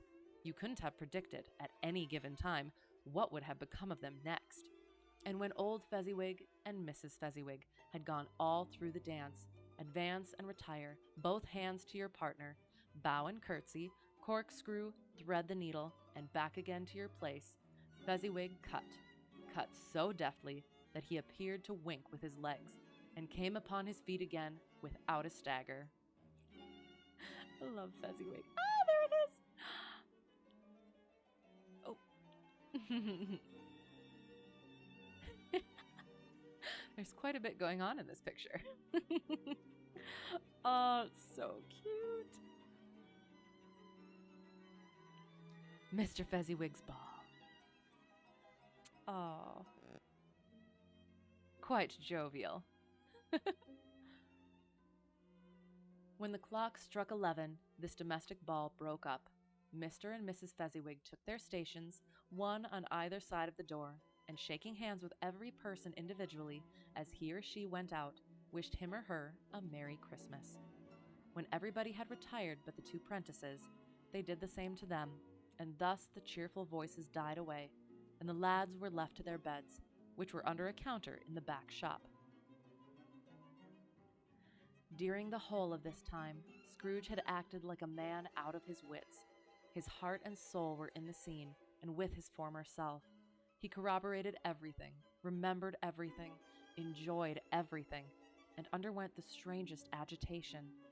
It was not until now, when the bright faces of his former self and Dick were turned from them, that he remembered the ghost, and became conscious that it was looking full upon him, while the light upon its head burnt very clear. "A small matter," said the ghost, "to make these silly folk so full of gratitude." "Small," echoed Scrooge. The spirit signed to him to listen to the 2 apprentices, who were pouring out their hearts in praise of Fezziwig, and when he had done so, said, "Why, is it not? He has spent but a few pounds of your mortal money, 3 or 4 perhaps. Is that so much that he deserves this praise?" "It isn't that," said Scrooge, heated by the remark, and speaking unconsciously like his former, not his latter self. "It isn't that, spirit. He has the power to render us happy or unhappy, to make our service light or burdensome, a pleasure or a toil. Say that his power lies in words and looks, in things so slight and insignificant that it is impossible to add and count him up. What then? The happiness he gives is quite as great as if it cost a fortune." He felt the spirit's glance and stopped. "What is the matter?" asked the ghost. "Nothing particular," said Scrooge. "Something, I think," the ghost insisted. "No," said Scrooge. "No, I should like to be able to say a word or two to my clerk just now. That's all." His former self turned down the lamps as he gave utterance to the wish, and Scrooge and the ghost again stood side by side in the open air. "My time grows short," observed the spirit. "Quick." This was not addressed to Scrooge, or to anyone whom he could see, but it produced an immediate effect. For again Scrooge saw himself. He was older now, a man in the prime of life. His face had not the harsh and rigid lines of later years, but it had begun to wear the signs of care and avarice. There was an eager, greedy, restless motion in the eye, which showed the passion that had taken root, and where the shadow of the growing tree would fall. He was not alone, but sat by the side of a fair young girl in a mourning dress, in whose eyes there were tears, which sparkled in the light that shone out of the ghost of Christmas past. "It matters little," she said softly. "To you, very little. Another idol has displaced me, and if it can cheer and comfort you in time to come, as I would have tried to do, I have no just cause to grieve." "What idol has displaced you?" he rejoined. "A golden one." "This is the even-handed dealing of the world," he said. "There is nothing on which it is so hard as poverty, and there is nothing it professes to condemn with such severity as the pursuit of wealth." "You fear the world too much," she answered gently. "All your other hopes have merged into the hope of being beyond the chance of its sordid reproach. I have seen your nobler aspirations fall off one by one until the master passion, gain, engrosses you. Have I not?" "What then?" he retorted. "Even if I have grown so much wiser, what then? I am not changed towards you." She shook her head. "Am I?" "Our contract is an old one.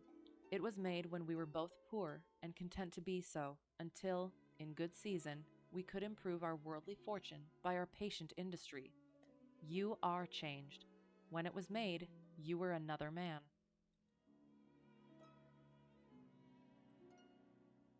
"I was a boy," he said impatiently. "Your own feeling tells you that you were not what you are," she returned. "I am. That which promised happiness when we were one in heart is fraught with misery now that we are two. How often and how keenly I have thought of this, I will not say. It is enough that I have thought of it and can release you." "Have I ever sought release?" "In words, no, never." "In what then?" "In a changed nature, in an altered spirit, in another atmosphere of life, another hope as its great end, in everything that made my love of any worth or value in your sight. If this had never been between us," said the girl, looking mildly, but with steadiness upon him, "tell me, would you seek me out and try to win me now?" "Ah, no." He seemed to yield to the justice of this supposition, in spite of himself, but he said with a struggle, "You think not?" "I would gladly think otherwise if I could," she answered. "Heaven knows, when I have learned a truth like this, I know how strong and irresistible it must be. But if you were free today, tomorrow, yesterday, can even I believe that you would choose a dowerless girl, you who in your very confidence with her weigh everything by gain, or, choosing her, if for a moment you were false enough to your one guiding principle to do so, do I not know that your repentance and regret would surely follow?" "I do, and I release you, with a full heart, for the love of him you once were." "Oh no, you're almost out of cookies, and then you must bake more, or make more, or find more. There's always snacks. There's always snacks to be had." "I'm happy you are enjoying cookies, though." He was about to speak, but with her head turned from him, she resumed. "You may. The memory of what is past half makes me hope you will have pain in this, a very, very brief time, and you will dismiss the recollection of it, gladly, as an unprofitable dream, from which it happened well that you awoke. May you be happy in the life you have chosen." She left him, and they parted. "Spirit," said Scrooge, "show me no more. Conduct me home. Why do you delight to torture me?" "One shadow more," exclaimed the ghost. "No more," cried Scrooge. "No more. I don't wish to see it. Show me no more." But the relentless ghost pinioned him in both his arms and forced him to observe what happened next. They were in another scene and place. A room not very large or handsome, but full of comfort. Near to the winter fire sat a beautiful young girl, so like that last that Scrooge believed it was the same, until he saw her, now a comely matron, sitting opposite her daughter. The noise in this room was perfectly tumultuous, for there were more children there than Scrooge in his agitated state of mind could count, and unlike the celebrated herd in the poem, they were not 40 children conducting themselves like one, but every child was conducting itself like 40. The consequences were uproarious beyond belief, but no one seemed to care. On the contrary, the mother and daughter laughed heartily and enjoyed it very much, and the latter, soon beginning to mingle in the sports, got pillaged by the young brigands most ruthlessly. What would I not have given to be one of them? Though I never could have been so rude. No, no. I wouldn't for the wealth of all the world have crushed that braided hair, and torn it down. And for the precious little shoe, I wouldn't have plucked it off, God bless my soul, to save my life. As to measuring her waist in sport, as they did, bold young brood, I couldn't have done it. I should have expected my arm to have grown round it for a punishment, and never come straight again. And yet I should have dearly liked, I own, to have touched her lips, to have questioned her, that she might have opened them, to have looked upon the lashes of her downcast eyes, and never raised a blush, to have let loose waves of hair, an inch of which would be a keepsake beyond price. In short, I should have liked, I do confess, to have had the lightest license of a child, and yet to have been man enough to know its value. But now a knocking at the door was heard, and such a rush immediately ensued that she with laughing face and plundered dress was borne towards it the center of a flushed and boisterous group, just in time to greet the father, who came home attended by a man laden with Christmas toys and presents. Then the shouting, and the struggling, and the onslaught that was made on the defenseless porter. The scaling him with chairs for ladders to dive into his pockets, despoil him of brown paper parcels, hold on tight by his cravat, hug him round his neck, pommel his back, and kick his legs in irrepressible affection. The shouts of wonder and delight with which the development of every package was received. The terrible announcement that the baby had been taken in the act of putting a doll's frying pan into his mouth, and was more than suspected of having swallowed a fictitious turkey glued on a wooden platter. The immense relief of finding this a false alarm, the joy and gratitude and ecstasy, they are all indescribable alike. It is enough that by degrees the children and their emotions got out of the parlor, and by one stair at a time, up to the top of the house, where they went to bed, and so subsided. And now Scrooge looked on more attentively than ever, when the master of the house, having his daughter leaning fondly on him, sat down with her and her mother at his own fireside, and when he thought that such another creature, quite as graceful and as full of promise, might have called him father, and been a springtime in the haggard winter of his life, his sight grew very dim indeed. "Belle," said the husband, turning to his wife with a smile, "I saw an old friend of yours this afternoon." "Who was it?" "Guess." "How can I?" "Don't I know?" she added in the same breath, laughing as he laughed. "Mr. Scrooge." Mr. Scrooge it was. I passed his office window, and as it was not shut up, and he had a candle inside, I could scarcely help seeing him. His partner lies upon the point of death, I hear, and there he sat alone. Quite alone in the world, I do believe. "Spirit," said Scrooge in a broken voice, "remove me from this place." "I told you these were shadows of the things that have been," said the ghost. "That they are what they are, do not blame me." "Remove me," Scrooge exclaimed. "I cannot bear it." Ah! He turned upon the ghost, and seeing that it looked upon him with a face in which in some strange way there were fragments of all the faces it had shown him, wrestled with it. "Leave me. Take me back. Haunt me no longer." In the struggle, if that can be called a struggle in which the ghost, with no visible resistance on its own part, was undisturbed by any effort of its adversary, Scrooge observed that its light was burning high and bright, and dimly connecting that with its influence over him, he seized the extinguisher cap and by a sudden action pressed it down upon its head. The spirit dropped beneath it, so that the extinguisher covered its whole form. But though Scrooge pressed it down with all his force, he could not hide the light which streamed from under it in an unbroken flood upon the ground. He was conscious of being exhausted and overcome by an irresistible drowsiness, and, further, of being in his own bedroom. He gave the cap a parting squeeze, in which his hand relaxed, and had barely time to reel to bed before he sank into a heavy sleep. Oh, there he is, putting the cap upon the light of youth and the past, but being unable to do so.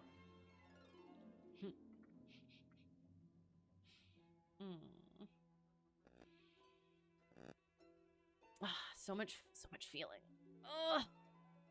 End of stave 2.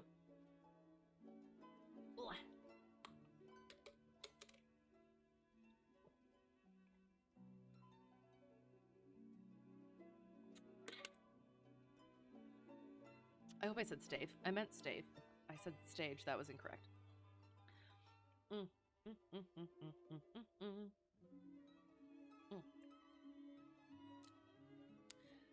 Beginning of stave 3. The second of the 3 spirits. Awaking in the middle of a prodigiously tough snore and sitting up in bed to get his thoughts together, Scrooge had no occasion to be told that the bell was again upon the stroke of 1. He felt that he was restored to consciousness in the right nick of time for the especial purpose of holding a conference with the second messenger dispatched to him through Jacob Marley's intervention. But finding that he turned uncomfortably cold when he began to wonder which of his curtains this new spectre would draw back, he put them every one aside with his own hands, and lying down again, established a sharp lookout all round the bed. For he wished to challenge the spirit on the moment of its appearance, and did not wish to be taken by surprise and made nervous.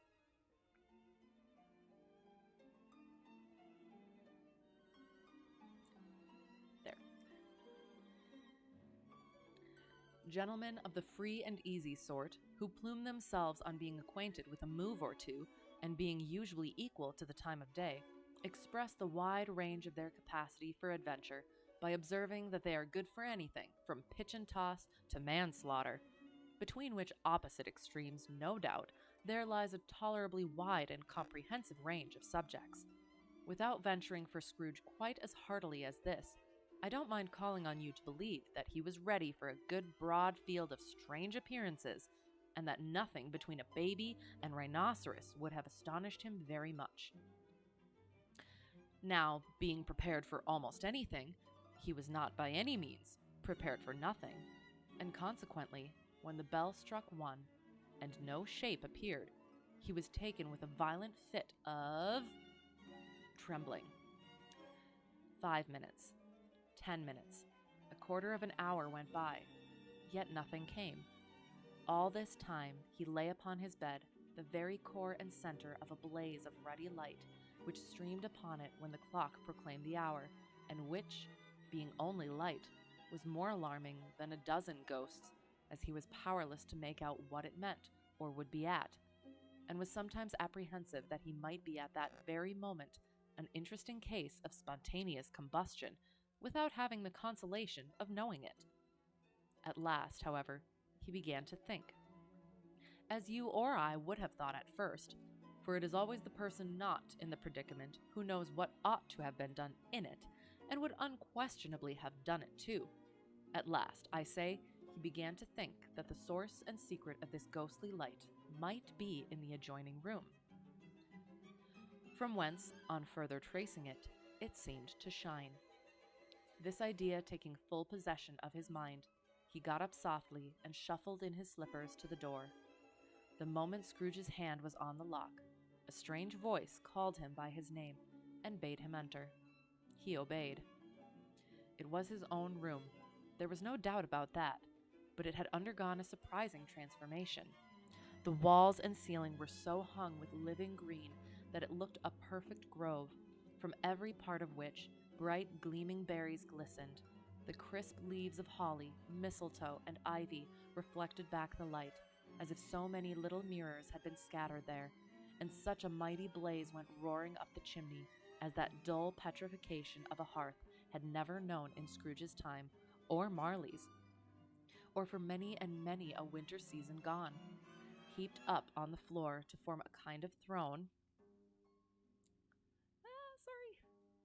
Heaped up on the floor to form a kind of throne were turkeys, geese, game, poultry, brawn, great joints of meat, sucking pigs, long wreaths of sausages, mince pies, plum puddings, barrels of oysters, red-hot chestnuts, cherry-cheeked apples, juicy oranges, luscious pears, immense twelfth cakes, and seething bowls of punch that made the chamber dim with their delicious steam.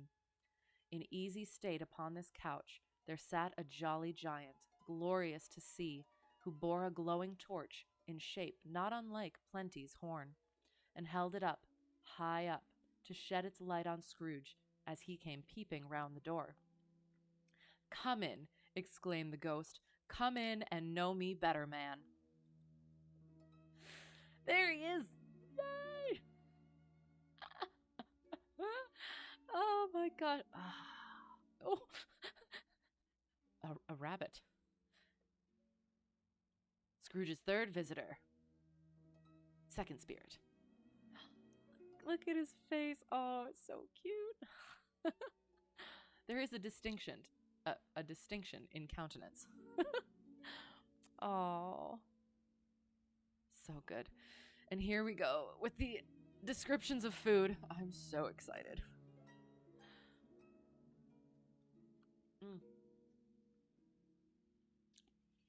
Scrooge entered timidly and hung his head before this spirit. He was not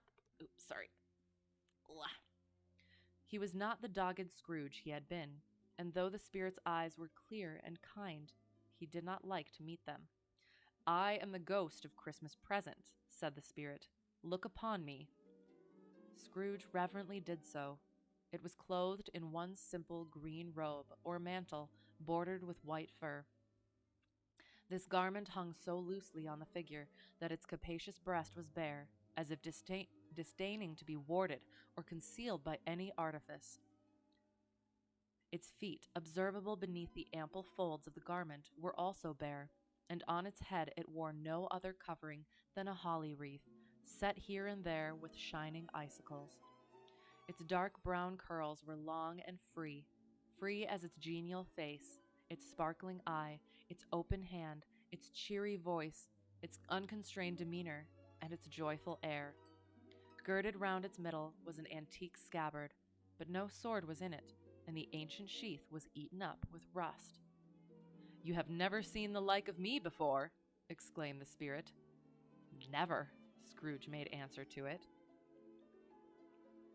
"Have never walked forth with the younger members of my family, meaning, for I am very young, my elder brothers, born in these later years," pursued the phantom. "I don't think I have," said Scrooge. "I am afraid I have not. Have you had many brothers, spirit?" "More than 1,800, said the ghost. "A tremendous family to provide for," muttered Scrooge. The illustrations are great. Yes, they are. Oh, I do. I enjoy them so much. They add that little extra. The ghost of Christmas Present rose. "Spirit," said Scrooge submissively, "conduct me where you will. I went forth last night on compulsion, and I learnt a lesson which is working now. Tonight, if you have aught to teach me, let me profit by it." "Touch my robe." Scrooge did as he was told, and held it fast. Holly, mistletoe, red berries, ivy, turkeys, geese, game, poultry, brawn, meat, pigs, sausages, oysters, pies, puddings, fruit, and punch all vanished instantly. So did the room, the fire, the ruddy glow, the the hour of night, and they stood in the city streets on Christmas morning, where, for the weather was severe, the people made a rough but brisk and not unpleasant kind of music in scraping the snow from the pavement in front of their dwellings, and from the tops of their houses, whence it was mad delight to the boys to see it come plumping down into the road below and splitting into artificial little snowstorms. The house fronts looked black enough, and the windows blacker, contrasting with the smooth white sheet of snow upon the roofs, and with the dirtier snow upon the ground, which last deposit had been plowed up in deep furrows by the heavy wheels of carts and wagons, furrows that crossed and recrossed each other hundreds of times, where the great streets branched off and made intricate channels, hard to trace in the thick yellow mud and icy water.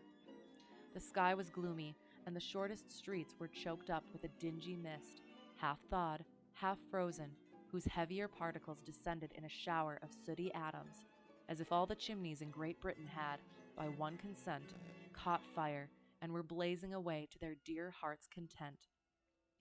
There was nothing very cheerful in the climate or the town, and yet was there an air of cheerfulness abroad that the clearest summer air and brightest summer sun might have endeavored to diffuse in vain.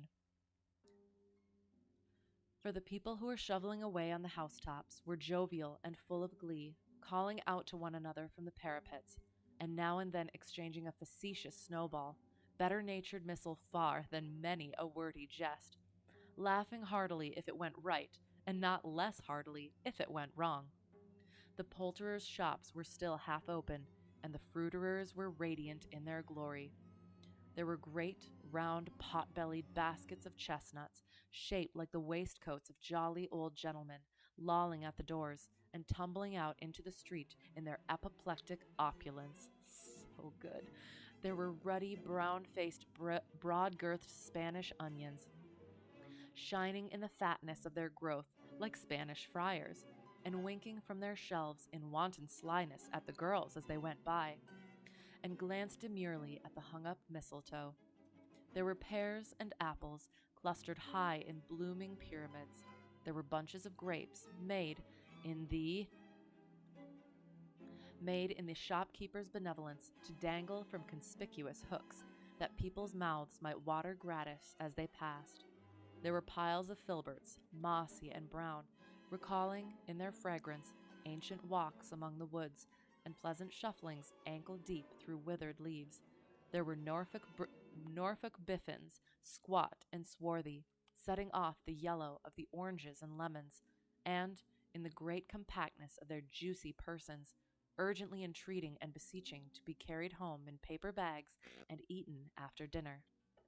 The very gold and silver fish, set forth among these choice fruits in a bowl, though members of a dull and stagnant-blooded race, appeared to know that there was something going on, and, to a fish, went gasping round and round their little world in slow and passionless excitement. The grocers, oh, the grocers, nearly closed, with perhaps 2 shutters down, or 1, but through those gaps such glimpses. It was not alone that the scales descending on the counter made a merry sound, or that the twine and roller parted company so briskly, or that the canisters were rattled up and down like juggling tricks, or even that the blended scents of tea and coffee were so grateful to the nose, or even that the raisins were so plentiful and rare, the almonds so extremely white, the sticks of cinnamon so long and straight, the other spices so delicious, the candied fruit so caked and spotted with molten sugar as to make the coldest lookers-on feel faint and subsequently bilious. Nor was it that the figs were moist and pulpy, or that the French plums blushed in modest tartness from their highly decorated boxes, or that everything was good to eat and in its Christmas dress. But the customers were all so hurried and so eager in the hopeful promise of the day that they tumbled up against each other at the door, crashing their wicker baskets wildly, and left their purchases upon the counter, and came running back to fetch them, and committed hundreds of the like mistakes, in the best humor possible, while the grocer and his people were so frank and fresh that the polished hearts with which they fastened their aprons behind might have been their own, worn outside for general inspection and for Christmas daws to peck at if they chose. Oops. Ah. But soon the steeples called good people all to church and chapel, and away they came, flocking through the streets in their best clothes and with their gayest faces. And at the same time there emerged from scores of by-streets, lanes, and nameless turnings innumerable people carrying their dinners to the bakers' shops. The sight of these poor revelers appeared to interest the spirit very much, for he stood with Scrooge beside him in a baker's doorway, and taking off the covers as their bearers passed, sprinkled incense on their dinners from his torch. And it was a very uncommon kind of torch, for once or twice, when there were angry words between some dinner carriers who had jostled each other, he shed a few drops of water on them from it, and their good humor was restored directly. For, they said, it was a shame to quarrel upon Christmas Day. And so it was. God love it, so it was. In time the bells ceased, and the bakers were shut up, and yet there was a genial shadowing forth of all these dinners and the progress of their cooking, in the thawed blotch of wet above each baker's oven, where the pavement smoked as if its stones were cooking too. Is there a peculiar flavor in what you sprinkle from your torch? Asked Scrooge. There is, my own. Would it apply to any kind of dinner on this day? Asked Scrooge. To any kindly given, to a poor one most. Why to a poor one most? Asked Scrooge. Because it needs it most. Spirit, said Scrooge, after a moment's thought, I wonder you, of all the beings in the many worlds about us, should desire to cramp these people's opportunities of innocent enjoyment. I, cried the spirit, you would deprive them of their means of dining every seventh day, often the only day on which they can be said to dine at all, said Scrooge. Wouldn't you? I, cried the spirit. Ah! Oops. You seek to close these places on the seventh day, said Scrooge, and it comes to the same thing. I seek, exclaimed the spirit. Forgive me if I am wrong.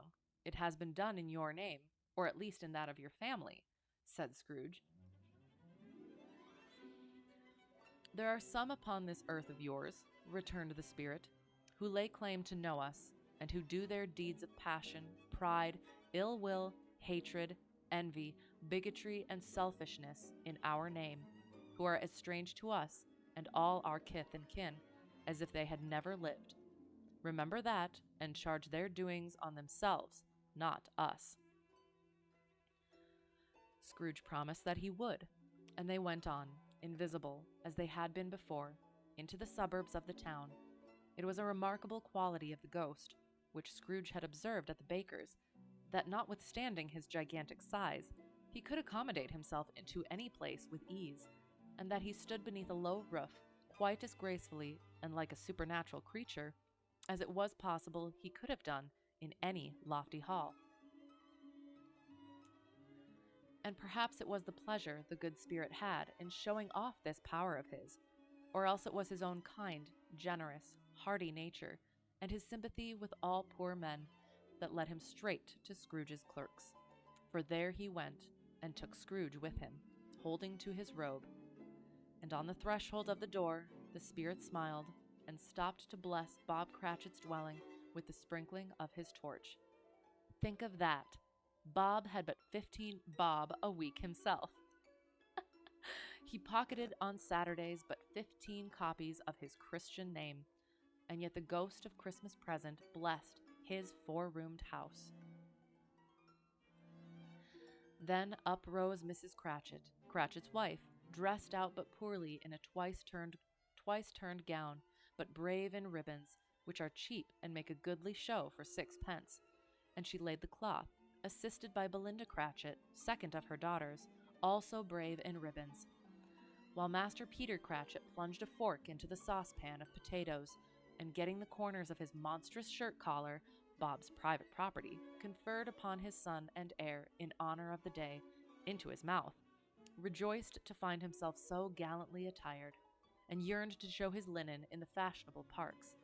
And now 2 smaller Cratchits, boy and girl, came tearing in, screaming that outside the baker's they had smelt the goose and known it for their own, and basking in luxurious thoughts of sage and onion, these young Cratchits danced about the table and exalted Master Peter Cratchit to the skies, while he, not proud, although his collars nearly choked him, blew the fire until the slow potatoes, bubbling up, knocked loudly at the saucepan lid to be let out and peeled.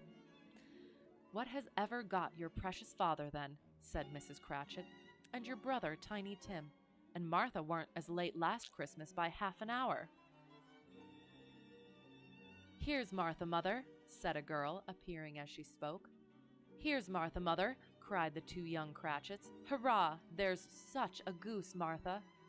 "Why, bless your heart alive, my dear, how late you are," said Mrs. Cratchit, kissing her a dozen times, and taking off her shawl and bonnet for her with officious zeal. "We'd a deal of work to finish up last night," replied the girl, "and had to clear away this morning, mother." "Well, never mind so long as you are come," said Mrs. Cratchit. "Sit ye down before the fire, my dear, and have a warm, Lord bless ye."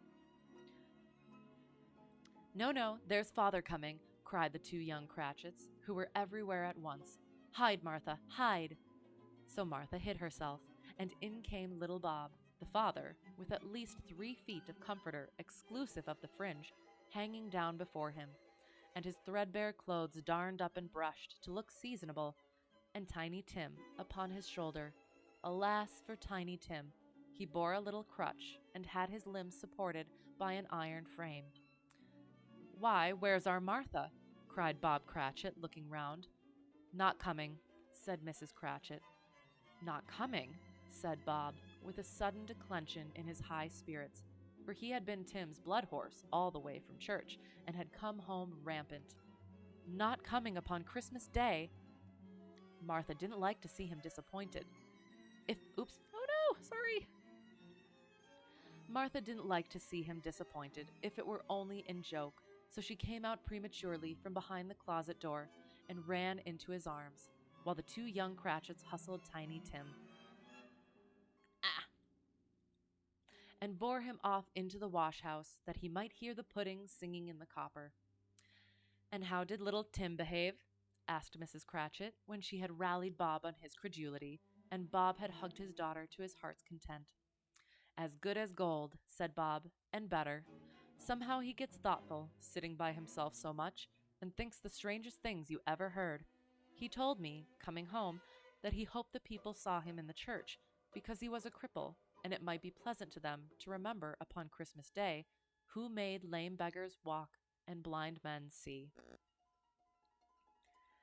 Bob's voice was tremulous when he told them this, and trembled more when he said that Tiny Tim was growing strong and hearty. His active little crutch was heard upon the floor, and back came Tiny Tim before another word was spoken, escorted by his brother and sister to his stool before the fire. And while Bob, turning up his cuffs, as if, poor fellow, they were capable of being made more shabby, compounded some hot mixture in a jug with gin and lemons, and stirred it round and put it on the hob to simmer. Master Peter and the 2 ubiquitous young Cratchits went to fetch the goose, with which they soon returned in high procession. Such a bustle ensued that you might have thought a goose the rarest of all birds, a feathered phenomenon to which a black swan was a matter of course, and in truth it was something very like it in that house. Mrs. Cratchit made the gravy, ready beforehand in a little saucepan, hissing hot. Master Peter mashed the potatoes with incredible vigor. Miss Belinda sweetened up the applesauce. Martha dusted the hot plates. Bob took Tiny Tim beside him in a tiny corner at the table. The 2 young Cratchits set chairs for everybody, not forgetting themselves, and mounting guard upon their posts, crammed spoons into their mouths, lest they should shriek for goose before their turn came to be helped. At last the dishes were set on, and grace was said. It was succeeded by a breathless pause as Mrs. Cratchit, looking slowly all along the carving knife, prepared to plunge it in the breast. But when she did, and when the long-expected gush of stuffing issued forth, one murmur of delight arose all round the board. And even Tiny Tim, excited by the two young Cratchits, beat on the table with the handle of his knife and feebly cried, "Hurrah!" There never was such a goose. Bob said he didn't believe there ever was such a goose cooked. Its tenderness and flavor, size and cheapness were the themes of universal admiration. Eked out by applesauce and mashed potatoes, it was a sufficient dinner for the whole family. Indeed, as Mrs. Cratchit said with great delight, surveying one small atom of a bone upon the dish, they hadn't ate it all at last. Yet every one had had enough, and the youngest Cratchits in particular were steeped in sage and onion to the eyebrows. But now, the plates being changed by Miss Belinda, Mrs. Cratchit left the room alone, too nervous to bear witnesses, to take the pudding up and bring it in. Suppose it should not be done enough. Suppose it should break in turning out. Suppose somebody should have got over the wall of the backyard and stolen it while they were merry with the goose. A supposition at which the two young Cratchits became livid. All sorts of horrors were supposed. Hullo, a great deal of steam. The pudding was out of the copper. A smell like a washing day. That was the cloth. A smell like an eating house and a pastry cook's next door to each other, with a laundress's next door to that. That was the pudding. In half a minute, Mrs. Cratchit entered, flushed but smiling proudly, with the pudding, like a speckled cannonball, so hard and firm, blazing in half a quartern of ignited brandy, and bedight with Christmas holly stuck into the top. "Oh, a wonderful pudding," Bob Cratchit said, and calmly, too, that he regarded it as the greatest success achieved by Mrs. Cratchit since their marriage. Mrs. Cratchit said that now the weight was off her mind, she would confess she had had her doubts about the quantity of flour. Everybody had something to say about it, but nobody said or thought it was at all a small pudding for a large family. It would have been flat heresy to do so. Any Cratchit would have blushed to hint at such a thing. At last the dinner was all done, the cloth was cleared, the hearth swept, and the fire made up. The compound in the jug being tasted and considered perfect, apples and oranges were put upon the table, and a shovelful of chestnuts on the fire. Then all the Cratchit family drew round the hearth in what Bob Cratchit called a circle, meaning half a one, and at Bob Cratchit's elbow stood the family display of glass, 2 tumblers and a custard cup without a handle.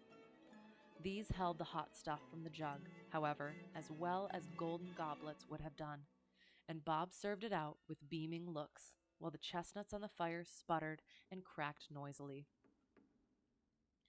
Then Bob proposed, "A Merry Christmas to us all, my dears. God bless us," which all the family re-echoed. "God bless us, every one," said Tiny Tim, the last of all. He sat very close to his father's side upon his little stool.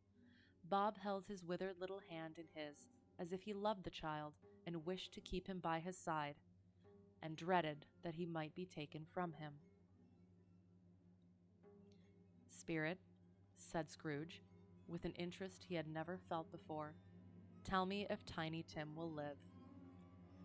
"I see a vacant seat," replied the ghost, "in the poor chimney corner, and a crutch without an owner, carefully preserved. If these shadows remain unaltered by the future, the child will die." "No, no," said Scrooge. "Oh no, kind spirit, say he will be spared." "If these shadows remain unaltered by the future, none other of my race," returned the ghost, "will find him here. What then? If he be like to die, he had better do it, and decrease the surplus population." Scrooge hung his head to hear his own words quoted by the spirit, and was overcome with penitence and grief. "Man," said the ghost, "if man you be in heart, not adamant, forbear that wicked cant forbear that wicked cant until you have discovered what the surplus is and where it is. Will you decide what men shall live, what men shall die? It may be that in the sight of heaven you are more worthless and less fit to live than millions like this poor man's child. O God, to hear the insect on the leaf pronouncing on the too much life among his hungry brothers in the dust. Scrooge bent before the ghost's rebuke, and trembling cast his eyes upon the ground. But he raised them speedily on hearing his own name. Mr. Scrooge, said Bob, I'll give you Mr. Scrooge, the founder of the feast. The founder of the feast, indeed, cried Mrs. Cratchit, reddening. I wish I had him here. I'd give him a piece of my mind to feast upon, and I hope he'd have a good appetite for it. My dear, said Bob, the children, Christmas Day. It should be Christmas Day, I am sure, said she, on which one drinks the health of such an odious, stingy, hard, unfeeling man as Mr. Scrooge. You know he is, Robert. Nobody knows it better than you do, poor fellow. My dear, was Bob's mild answer, Christmas Day. I'll drink his health for your sake and the day's, said Mrs. Cratchit, not for his. Long life to him, a Merry Christmas, and a Happy New Year. He'll be very merry and very happy, I have no doubt. The children drank the toast after her.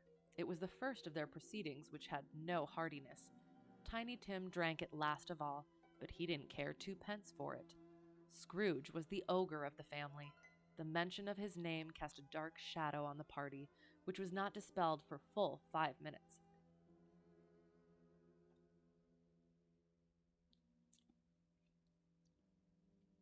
After it had passed away, they were 10 times merrier than before, from the mere relief of Scrooge the Baleful being done with. Bob Cratchit told them how he had a situation in his eye for Master Peter, which would bring in, if obtained, full 5 and 6 pence weekly. The 2 young Cratchits laughed tremendously at the idea of Peter's being a man of business.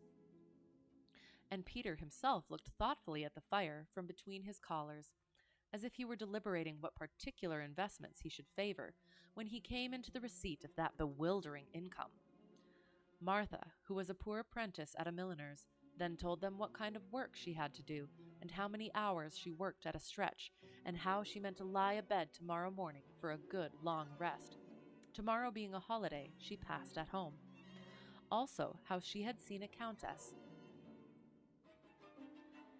and a lord some days before, and how the lord was much about as tall as Peter, at which Peter pulled up his collars so high that you couldn't have seen his head if you had been there.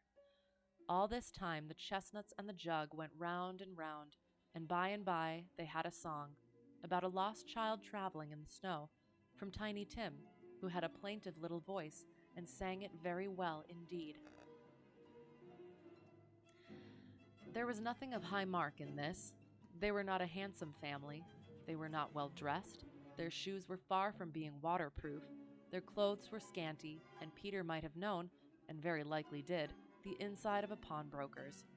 But they were happy, grateful, pleased with one another, and contented with the time.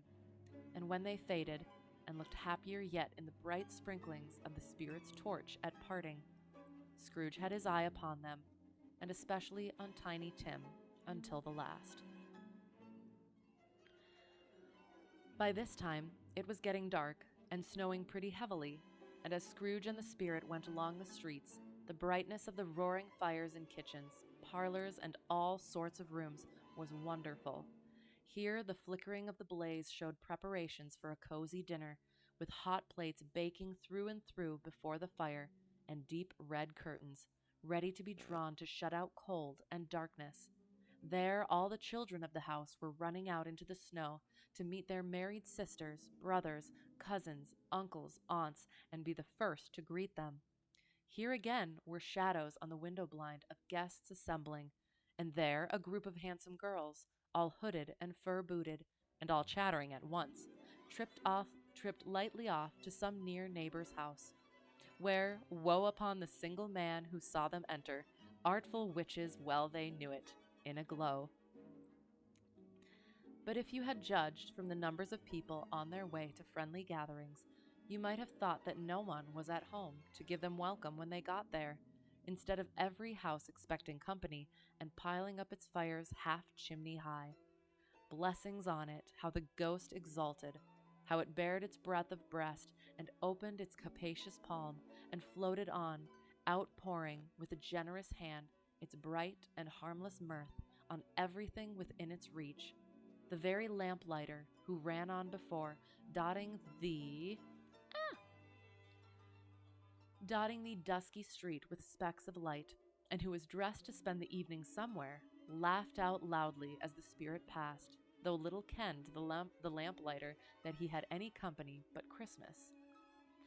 And now, without a word of warning from the ghost, they stood upon a bleak and desert moor, where monstrous masses of rude stone were cast about, as though it were the burial place of giants, and water spread itself wheresoever it listed, or would have done so but for the frost that held it prisoner, and nothing grew but moss and furze and coarse, rank grass.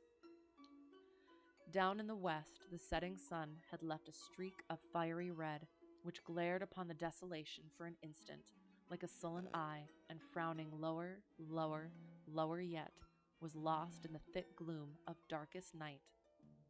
"What place is this?" asked Scrooge.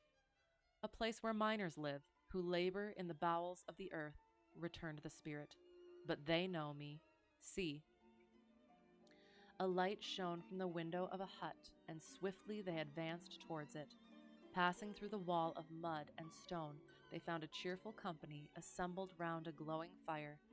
An old man and woman, with their children and their children's children, and another generation beyond that, all decked out gaily in their holiday attire. The old man, in a voice that seldom rose above the howling of the wind upon the barren waste, was singing them a Christmas song. It had been a very old song when he was a boy, and from time to time they all joined in the chorus. So surely as they raised their voices, the old man got quite blithe and loud, and so surely as they stopped, his vigor sank again. The spirit did not tarry here, but bade Scrooge hold his robe, and passing on above the moor, sped. Whither? Not to sea. To sea. To Scrooge's horror, looking back, he saw the last of the land, a frightful range of rocks behind them, and his ears were deafened by the thundering of water as it rolled and roared and raged among the dreadful caverns it had worn, and fiercely tried to undermine the earth. Built upon a dismal reef of sunken rocks, some league or so from shore, on which the waters chafed and dashed the wild year through, there stood a solitary lighthouse. Great heaps of seaweed clung to its base, and storm birds, born of the wind, one might suppose, as seaweed of the water, rose and fell about it, like the waves they skimmed.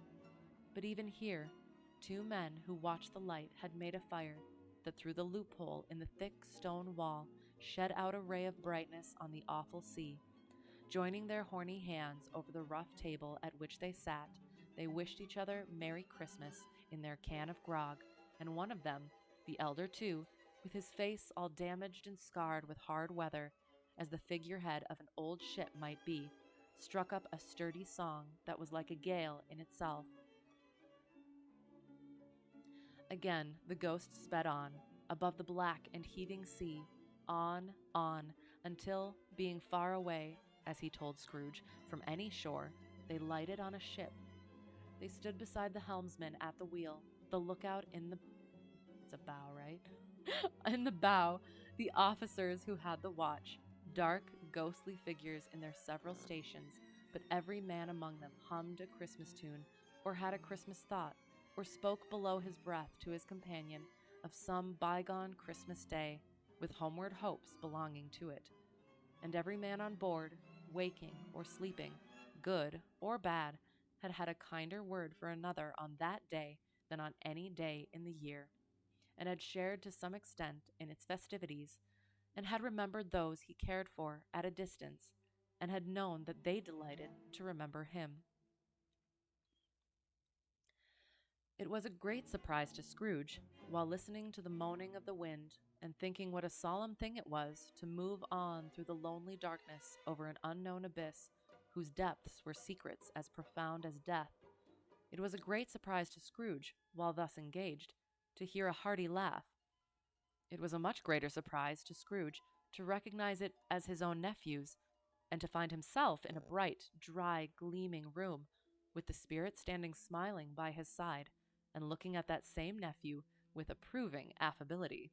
"Ha ha!" laughed Scrooge's nephew. "Ha ha ha! If you should happen, by any unlikely chance, to know a man more blessed in a laugh than Scrooge's nephew, all I can say is I should like to know him too. Introduce him to me, and I'll cultivate his acquaintance." It is a fair, even-handed, noble adjustment of things that while there is infection in disease and sorrow, there is nothing in the world so irresistibly contagious as laughter and good humor. When Scrooge's nephew laughed in this way, holding his sides, rolling his head, and twisting his face into the most extravagant contortions, Scrooge's niece, by marriage, laughed as heartily as he, and their assembled friends being not a bit behindhand, roared out lustily, "Ha ha, ha ha ha ha!"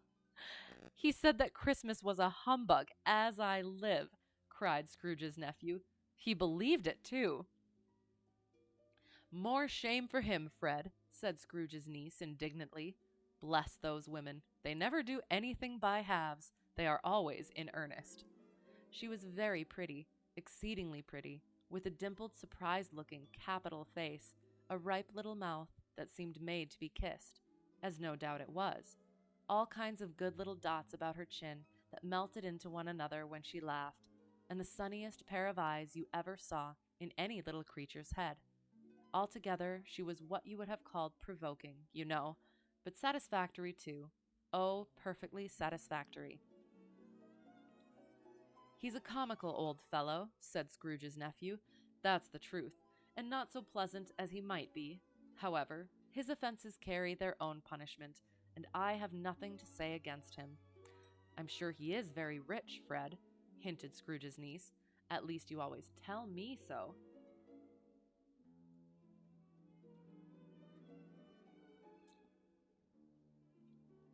"What of that, my dear?" said Scrooge's nephew. "His wealth is of no use to him. He don't do any good with it. He don't make himself comfortable with it. He hasn't the satisfaction of thinking, that he is ever going to benefit us with it." "I have no patience with him," observed Scrooge's niece. Scrooge's niece's sisters, and all the other ladies, expressed the same opinion. "Oh, I have," said Scrooge's nephew. "I am sorry for him. I couldn't be angry with him if I tried. Who suffers by his ill whim? By his ill whims? Himself, always. Here he takes it into his head to dislike us, and he won't come and dine with us. What's the consequence? He don't lose much of a dinner." "Indeed, I think he loses a very good dinner," interrupted Scrooge's niece. Everybody else said the same, and they must be allowed to have been competent judges, because they had just had dinner, and with the dessert upon the table were clustered round the fire by lamplight. "Well, I'm very glad to hear it," said Scrooge's nephew, "because I haven't great faith in these young housekeepers. What do you say, Topper?" Topper had clearly got his eye upon one of Scrooge's niece's sisters, for he answered that a bachelor was a wretched outcast who had no right to express an opinion on the subject, whereat Scrooge's niece's sister, the plump one with the lace tucker, not the one with the roses, blushed. "Do go on, Fred," said Scrooge's niece, clapping her hands. "He never finishes what he begins to say. He is such a ridiculous fellow." Scrooge's nephew reveled in another laugh, and as it was impossible to keep the infection off, though the plump sister tried hard to do it with aromatic vinegar, his example was unanimously followed. "I was only going to say," said Scrooge's nephew, "that the consequence of his taking a dislike to us, and not making merry with us is, as I think, that he loses some pleasant moments, which could do him no harm. I am sure he loses pleasanter companions than he can find in his own thoughts, either in his moldy old office or his dusty chambers. I mean to give him the same chance every year, whether he likes it or not, for I pity him. He may rail at Christmas till he dies, but he can't help thinking better of it. I defy him. If he finds me going there, in good temper, year after year, and saying, Uncle Scrooge, how are you? If it only puts him in the vein to leave his poor clerk £50, that's something. And I think I shook him yesterday. It was their turn to laugh now at the notion of his shaking Scrooge, but being thoroughly good natured and not much caring what they laughed at, so that they laughed at any rate, he encouraged them in their merriment and passed the bottle joyously. After tea, they had some music, for they were a musical family, and knew what they were about when they sung a glee or catch, I can assure you, especially Topper, who could growl away in the bass like a good one, and never swell the large veins in his forehead or get red in the face over it. Scrooge's niece played well upon the harp, and played among other tunes a simple little air, a mere nothing, you might learn to whistle it in 2 minutes, which had been familiar to the child who fetched Scrooge from the boarding school, as he had been reminded by the ghost of Christmas past. When this strain of music sounded, all the things that ghost had shown him came upon his mind.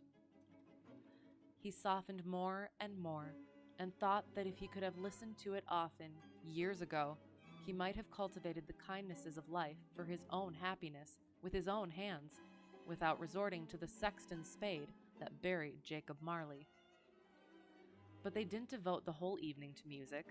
After a while, they played at forfeits, for it is good to be children sometimes, and never better than at Christmas, when its mighty founder was a child himself. Stop. There was first a game at Blind Man's Buff. Of course there was. And I no more believe Topper was really blind than I believe he had eyes in his boots. My opinion is that it was a done thing between him and Scrooge's nephew, and that the ghost of Christmas present knew it. The way he went after that plump sister in the lace tucker was an outrage on the credulity of human nature. Knocking down the fire irons, tumbling over the chairs, bumping against the piano, smothering himself among the curtains. Wherever she went, there went he. He always knew where the plump sister was. He wouldn't catch anybody else. If you had fallen up against him, as some of them did, on purpose, he would have made a feint of endeavoring to seize you, which would have been an affront to your understanding, and would instantly have sidled off in the direction of the plump sister. She often cried out that it wasn't fair, and it really was not. But when at last he caught her, when, in spite of all her silken rustlings and her rapid flutterings past him, he got her into a corner whence there was no escape, then his conduct was the most execrable, for his pretending not to know her, his pretending that it was necessary to touch her headdress, and further to assure himself of her identity by pressing a certain ring upon her finger and a certain chain about her neck, was vile, monstrous. No doubt she told him her opinion of it, when, another blind man being in office, they were so very confidential together behind the curtains. Scrooge's niece was not one of the blind man's buff party, but was made comfortable with a large chair and a footstool in a snug corner, where the ghost and Scrooge were close behind her. But she joined in the forfeits, and loved her love to admiration with all the letters of the alphabet. Likewise, at the game of how, when, and where, she was very great, and to the secret joy of Scrooge's nephew, beat her sisters hollow, though they were sharp girls too, as Topper could have told you. There might have been 20 people there, young and old, but they all played, and so did Scrooge, for wholly forgetting in the interest he had in what was going on, that his voice made no sound in their ears. He sometimes came out with his guess quite loud, and very often guessed quite right, too. For the sharpest needle, best Whitechapel, warranted not to cut in the eye, was not sharper than Scrooge, blunt as he took it in his head to be. The ghost was greatly pleased to find him in this mood, and looked upon him with such favor that he begged like a boy to be allowed to stay until the guests departed. But this, the spirit said, could not be done. "Here is a new game," said Scrooge. "1 half-hour, spirit, only one." It was a game called Yes and No, where Scrooge's nephew had to think of something, and the rest must find out what. He only answering to their questions yes or no, as the case was. The brisk fire of questioning to which he was exposed elicited from him that he was thinking of an animal, a live animal, rather a disagreeable animal, a savage animal, an animal that growled and grunted sometimes, and talked sometimes, and lived in London, and walked about the streets, and wasn't made a show of, and wasn't led by anybody, and didn't live in a menagerie, and was never killed in a market, and was not a horse, or an ass, or a cow, or a bull, or a tiger, or a dog, or a pig, or a cat, or a bear. At every fresh question that was put to him, this nephew burst into a fresh roar of laughter, and was so inexpressibly tickled that he was obliged to get up off the sofa and stamp. At last the plump sister, falling into a similar state, cried out, "I have found it out. I know what it is, Fred. I know what it is." "What is it?" cried Fred. "It's your Uncle Scrooge!" Which it certainly was. Admiration was the universal sentiment, though some objected that the reply to "Is it a bear?" ought to have been yes, inasmuch as an answer in the negative was sufficient to have diverted their thoughts from Mr. Scrooge, supposing they had ever had any tendency that way.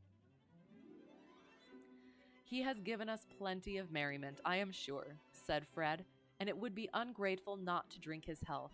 Here is a glass of mulled wine, ready to our hand at the moment, and I say, Uncle Scrooge." "Well, Uncle Scrooge," they cried, "a Merry Christmas and a Happy New Year to the old man, whatever he is," said Scrooge's nephew. "He wouldn't take it from me, but may he have it nevertheless. Uncle Scrooge." Uncle Scrooge had imperceptibly become so gay and light of heart that he would have pledged the unconscious company in return, and thanked them in an inaudible speech, if the ghost had given him time. But the whole scene passed off in the breath of the last words spoken by his nephew, and he and the spirit were again upon their travels.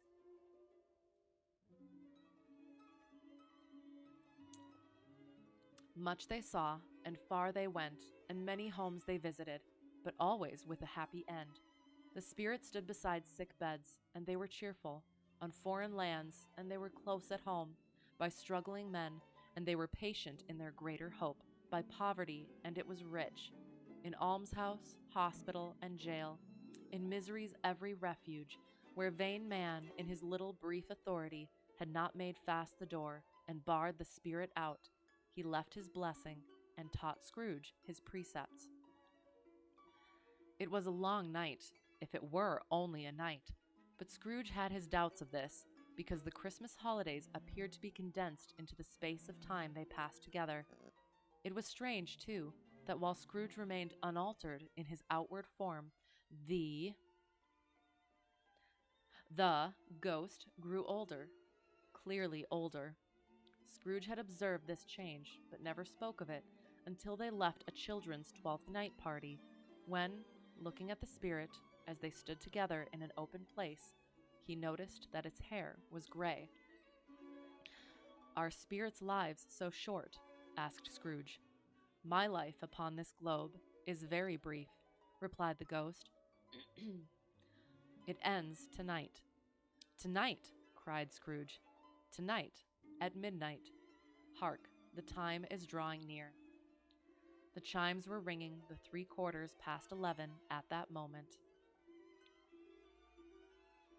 "Forgive me if I am not justified in what I ask," said Scrooge, looking intently at the spirit's robe, "but I see something strange, and not belonging to yourself, protruding from your skirts.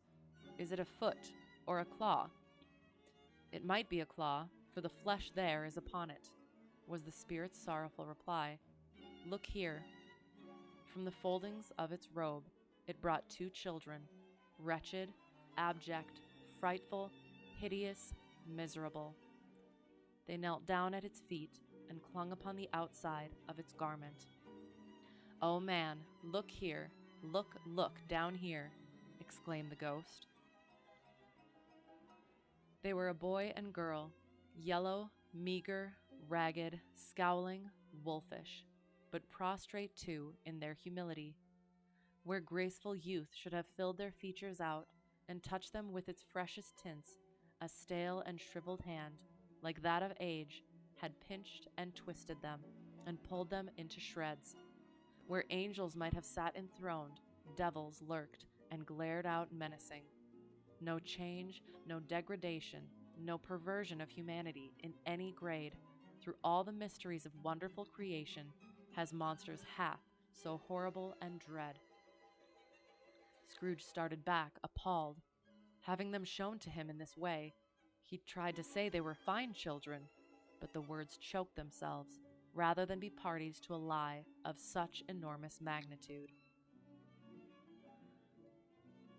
The aging ghost of Christmas present and the horrible children, which we shall find out what they are. Oh.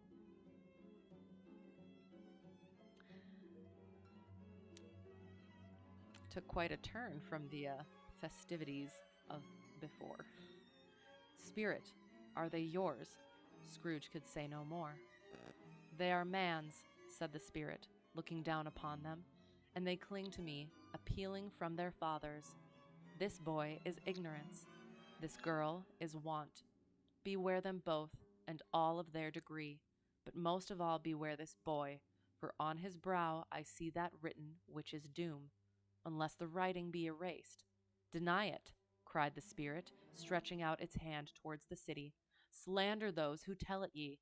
Admit it for your factious purposes, and make it worse, and abide the end. Have they no refuge or resource? Cried Scrooge. Are there no prisons? Said the spirit, turning on him for the last time with his own words. Are there no workhouses? The bell struck 12. Scrooge looked about him for the ghost, and saw it not.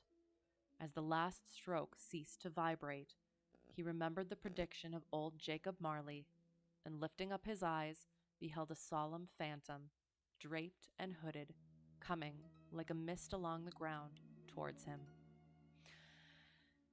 Ugh, it does. It's kind of jarring how quickly it goes from the joyful jolliness, happiness, peace and joy, to not so much.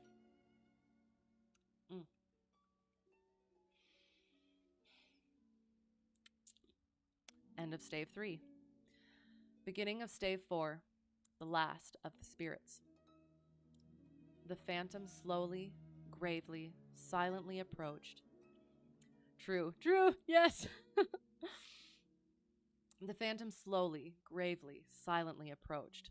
When it came near him, Scrooge bent down upon his knee, for in the very air through which the spirit moved, it seemed to scatter gloom and mystery. It was shrouded in a deep black garment, which concealed its head, its face, its form, and left nothing of it visible save one outstretched hand. But for this it would have been difficult to detach its figure from the night and separate it from the darkness by which it was surrounded. He felt that it was tall and stately when it came beside him, and that its mysterious presence filled him with a solemn dread. He knew no more, for the spirit neither spoke nor moved. I am in the presence of the ghost of Christmas yet to come, said Scrooge. The spirit answered not, but pointed onward with its hand. You are about to show me shadows of the things that have not happened, but will happen in the time before us, Scrooge pursued. Is that so, spirit? The upper portion of the garment was contracted for an instant in its folds, as if the spirit had inclined its head. That was the only answer he received. Although well used to ghostly company by this time, Scrooge feared the silent shape so much that his legs trembled beneath him, and he found that he could hardly stand when he prepared to follow it. The spirit paused a moment, as observing his condition and giving him time to recover. But Scrooge was all the worse for this. It thrilled him with a vague, uncertain horror to know that behind the dusky shroud there were ghostly eyes intently fixed upon him, while he, though he stretched his own to the utmost, could see nothing but a spectral hand and one great heap of black. "Ghost of the future," he exclaimed, "I fear you more than any spectre I have seen, but as I know your purpose is to do me good, and as I hope to live to be another man from what I was, I am prepared to bear you company and do it with a thankful heart. Will you not speak to me?" It gave him no reply. The hand was pointed straight before them. "Lead on," said Scrooge. "Lead on. The night is waning fast, and it is precious time to me, I know. Lead on, spirit."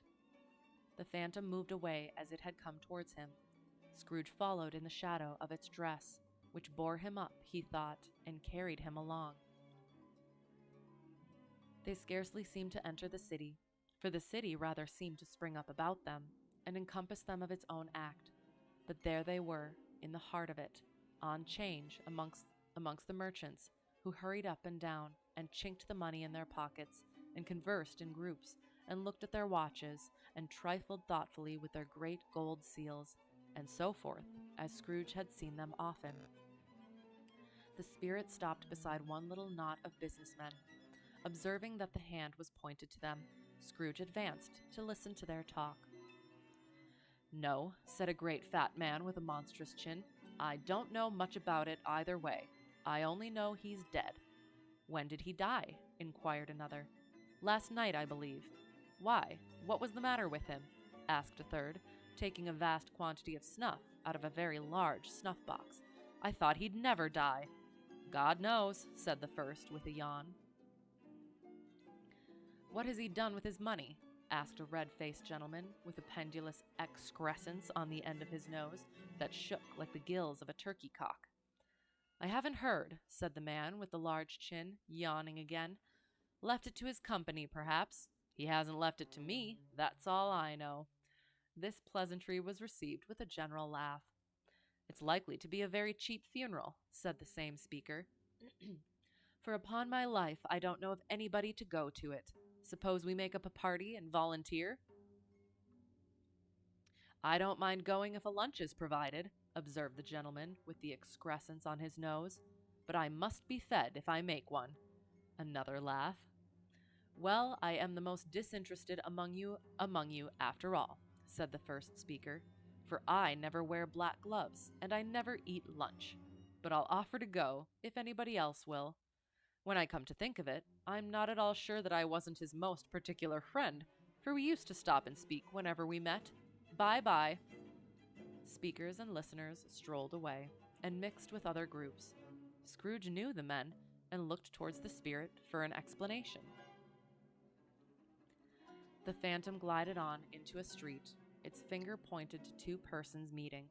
Scrooge listened again, thinking that the explanation might lie here.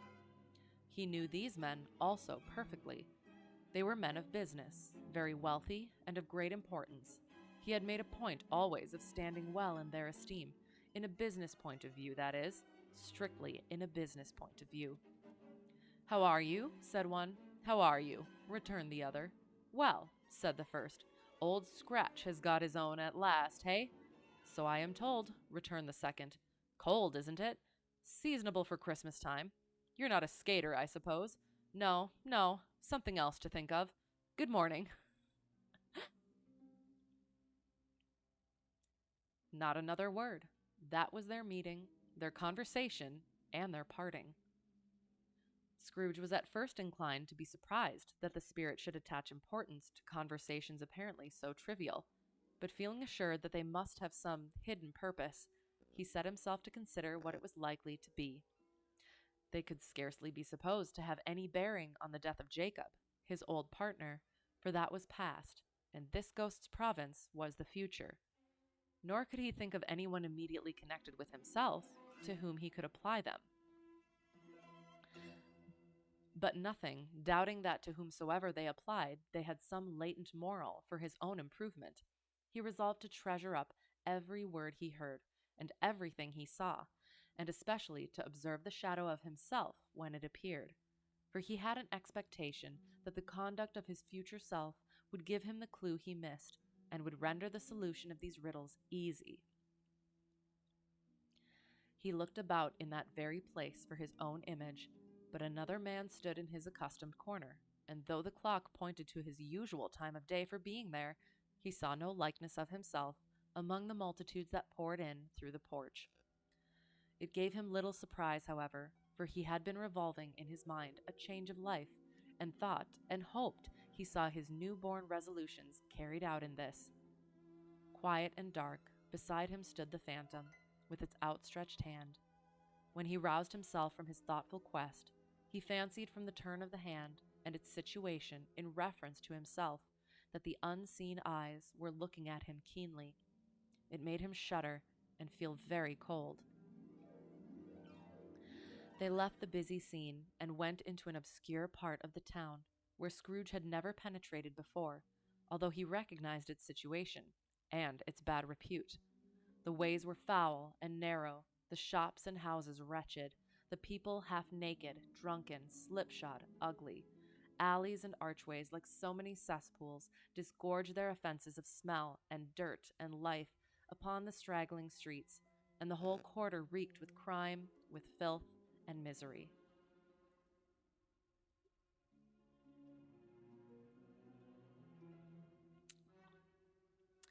Far in this den of infamous resort, there was a low-browed, beetling shop, below a penthouse roof, where iron, old rags, bottles, bones, and greasy offal were bought. Upon the floor within were piled up heaps of rusty keys, nails, chains, hinges, files, scales, weights, and refuse iron of all kinds.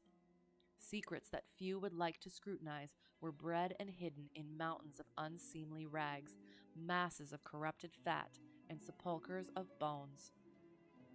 Sitting in among the wares he dealt in, by a charcoal stove made of old bricks, was a gray-haired rascal, nearly 70 years of age, who had screened himself from the cold air without by a frowsy curtaining of miscellaneous tatters hung upon a line, and smoked his pipe in all the luxury of calm retirement.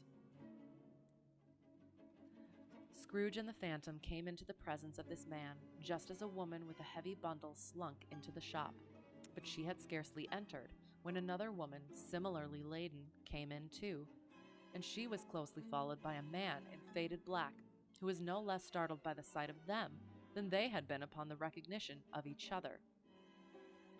After a short period of blank astonishment, in which the old man with the pipe had joined them, they all three burst into a laugh.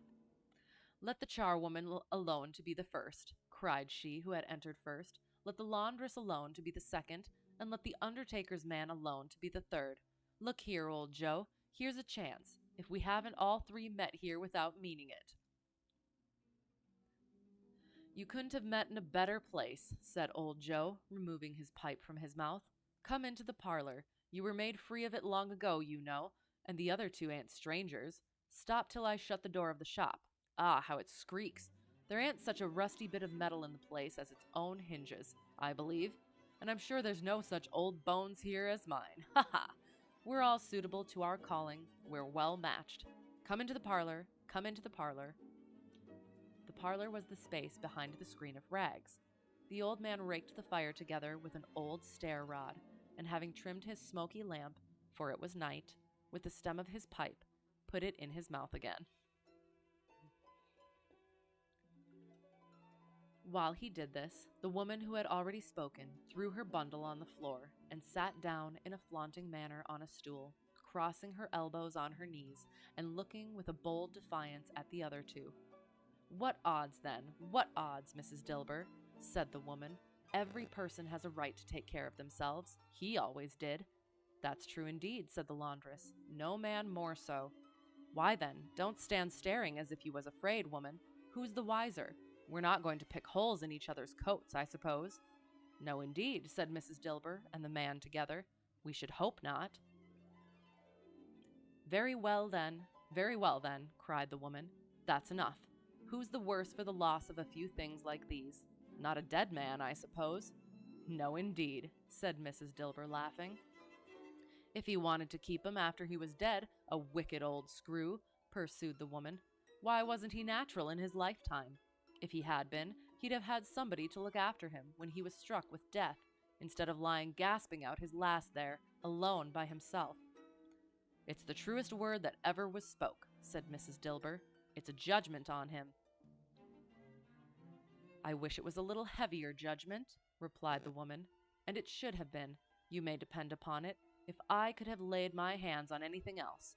Open that bundle, old Joe, and let me know the value of it. Speak out plain. I'm not afraid to be the first, nor afraid for them to see it. We knew pretty well that we were helping ourselves before we met here, I believe. It's no sin. Open the bundle, Joe.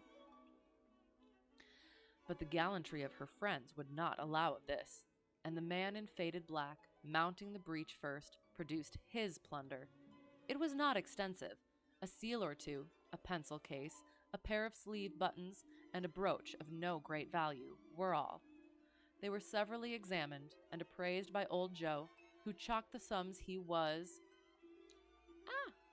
disposed to give for each upon the wall, and added them up into a total when he found there was nothing more to come.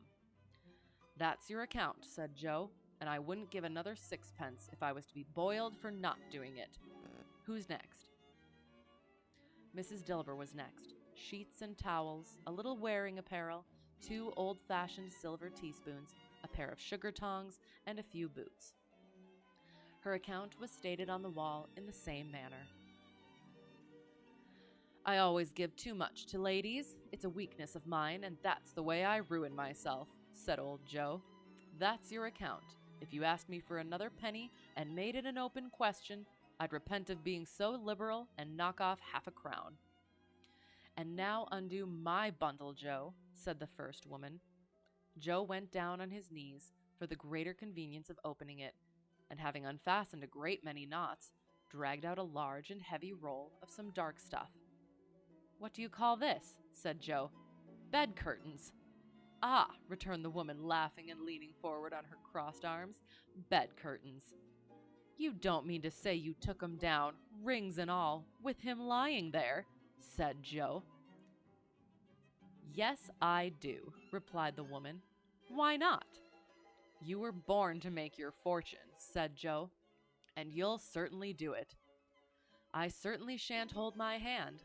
When I can get anything in it by reaching it out, for the sake of such a man as he was, I promise you, Joe, returned the woman coolly. Don't drop that oil upon the blankets now. His blankets? Asked Joe. Whose else's do you think? Replied the woman. He isn't likely to take cold without 'em, I dare say. I hope he didn't die of anything catching, eh? Said old Joe, stopping in his work and looking up. Don't you be afraid of that, returned the woman. I ain't so fond of his company that I'd loiter about him for such things, if he did. Ah, you may look through that shirt till your eyes ache, but you... But you won't find a hole in it, nor a threadbare place. It's the best he had, and a fine one, too.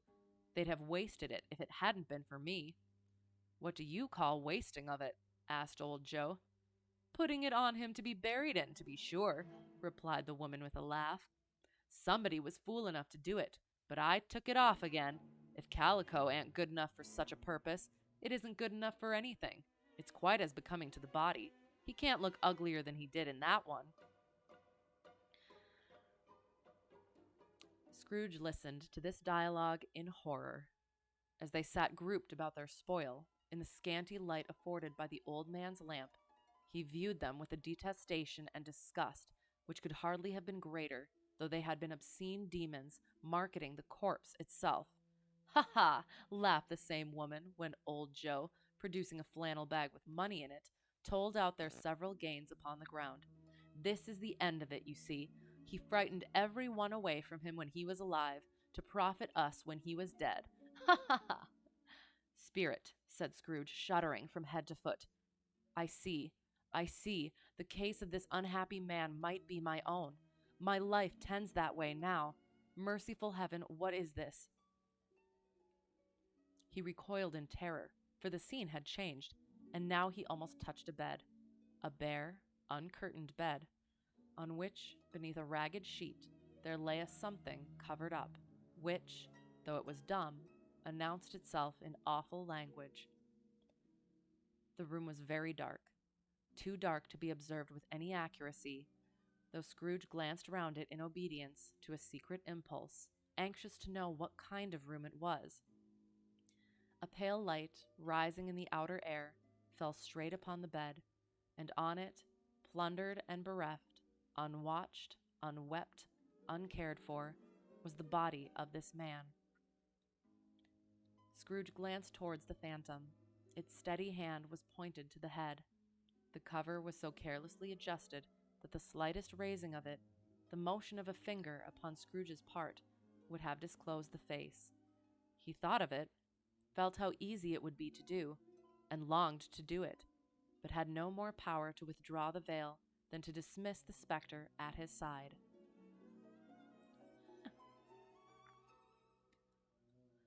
O cold, cold, rigid, dreadful death, set up thine altar here, and dress it with such terrors as thou hast at thy command, for this is thy dominion. But of the loved, revered, and honored head, thou canst not turn one hair to thy dread purposes, or make one feature odious. It is not that the hand is heavy and will fall down when released. It is not that the heart and pulse are still, but that the hand was open, generous and true, the heart brave, warm, and tender, and the pulse a man's. Strike, shadow, strike, and see his good deeds springing from the wound, to sow the world with life immortal. No voice pronounced these words in Scrooge's ears, and yet he heard them when he looked upon the bed. He thought, if this man could be raised up now, what would be his foremost thoughts? Avarice, hard dealing, griping cares? They have brought him to a rich end, truly. He lay in the dark, empty house, with not a man, a woman, or a child, to say that he was kind to me in this or that, and for the memory of one kind word, I will be kind to him. A cat was tearing at the door, and there was a sound of gnawing rats beneath the hearthstone. What they wanted in the room of death, and why they were so restless and disturbed, Scrooge did not dare to think. That's quite an image. Spirit, he said, this is a fearful place. In leaving it, I shall not leave its lesson. Trust me. Let us go. Still the ghost pointed with an unmoved finger to the head. I understand you, Scrooge returned, and I would do it if I could, but I have not the power, Spirit. I have not the power. Again it seemed to look upon him. If there is any person in the town who feels emotion caused by this man's death, said Scrooge, quite agonized, show that person to me, Spirit. I beseech you. The phantom spread its dark robe before him for a moment, like a wing, and withdrawing it, revealed a room by daylight, where a mother and her children were. She was expecting someone, and with anxious eagerness, for she walked up and down the room, started at every sound, looked out from the window, glanced at the clock, tried but in vain to work with her needle, and could hardly bear the voices of the children in their play. At length the long-expected knock was heard. She hurried to the door and met her husband, a man whose face was careworn and depressed, though he was young. There was a remarkable expression in it now, a kind of serious delight of which he felt ashamed, and which he struggled to repress. He sat down to the dinner that had been hoarding for him by the fire, and when she asked him faintly what news, which was not until after a long silence, he appeared embarrassed how to answer. Is it good, she said, or bad, to help him? Bad, he answered. We are quite ruined. No, there is hope yet, Caroline. If he relents, she said, amazed, there is. Nothing is past hope if such a miracle has happened. He is past relenting, said her husband. He is dead. She was a mild and patient creature if her face spoke truth, but she was thankful in her soul to hear it, and she said so with clasped hands. She prayed forgiveness the next moment and was sorry, but the first was the emotion of her heart.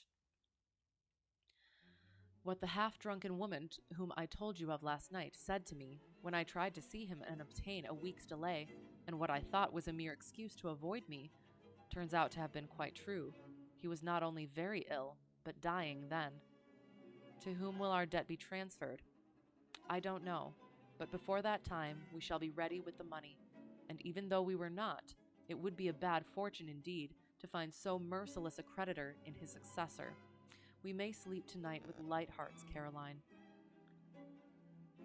Yes, soften it as they would, their hearts were lighter. The children's faces, hushed and clustered round to hear what they so little understood, were brighter, and it was a happier house for this man's death. The only emotion that the ghost could show him, caused by the event, was one of pleasure. Let me see some tenderness connected with a death, said Scrooge, or that dark chamber spirit which we left just now will be forever present to me. The ghost conducted him through several streets familiar to his feet, and as they went along, Scrooge looked here and there to find himself, but nowhere was he to be seen. They entered poor Bob Cratchit's house, the dwelling he had visited before, and found the mother and the children seated round the fire. Quiet, very quiet. The noisy little Cratchits were as still as statues in one corner, and sat looking up at Peter, who had a book before him. The mother and her daughters were engaged in sewing, but surely they were very quiet. And he took a child and set him in the midst of them. Where had Scrooge heard those words? He had not dreamed them. The boy must have read them out as he and the spirit crossed the threshold. Why did he not go on? The mother laid her work upon the table and put her hand up to her face. The color hurts my eyes, she said. The color? Ah, poor Tiny Tim.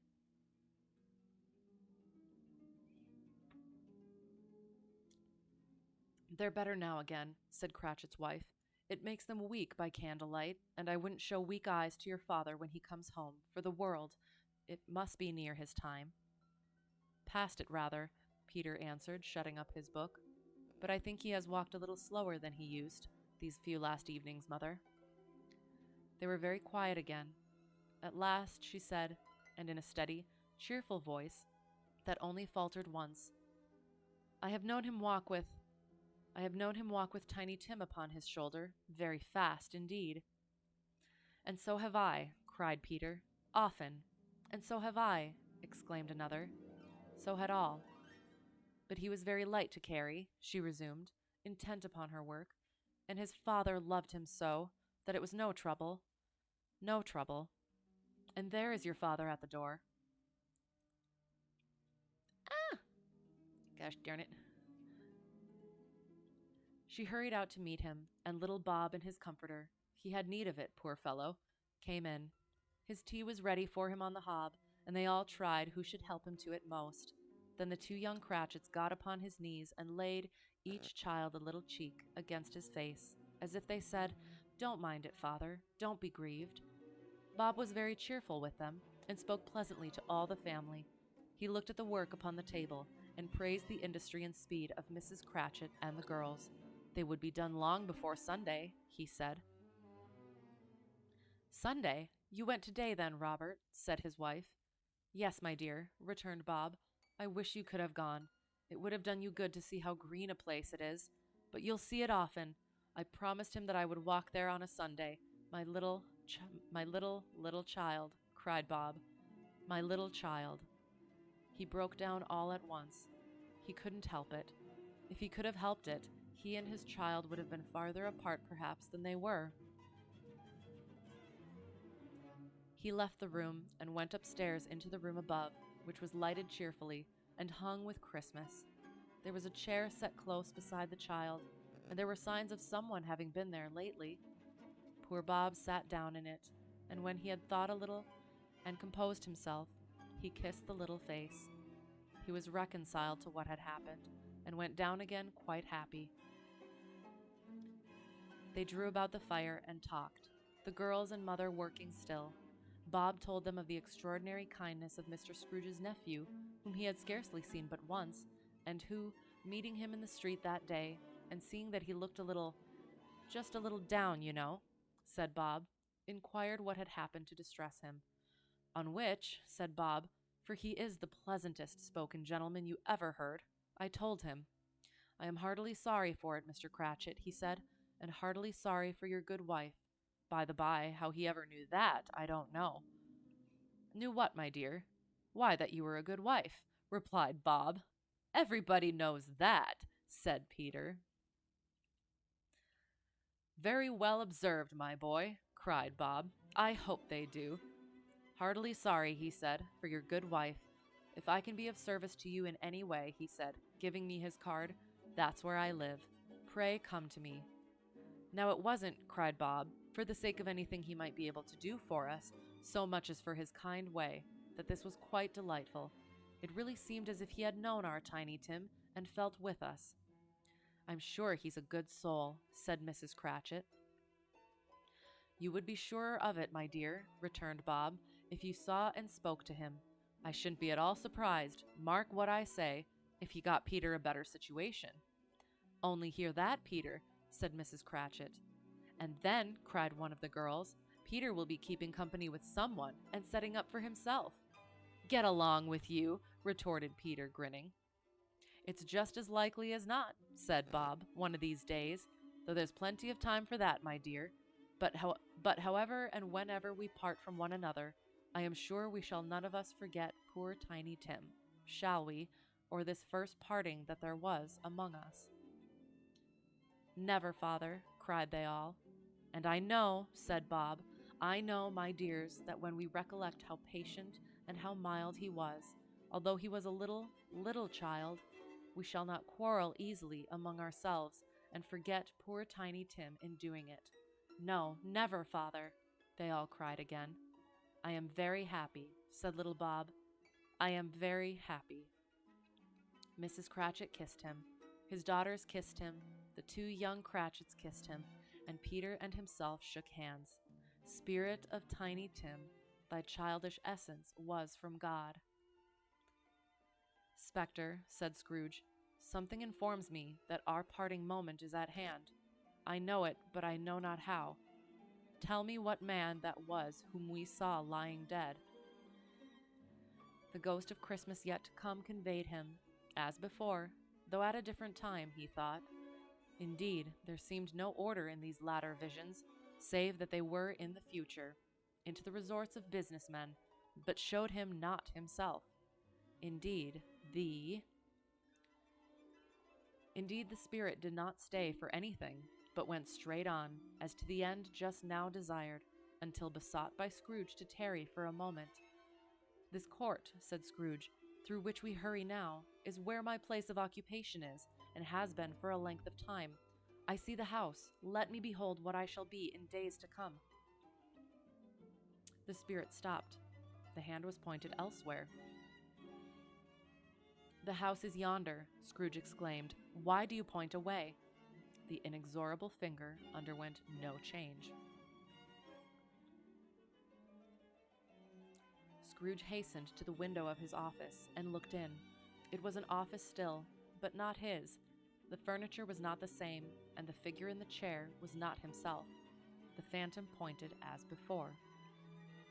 He joined it once again, and wondering why and whither he had gone, accompanied it until they reached an iron gate.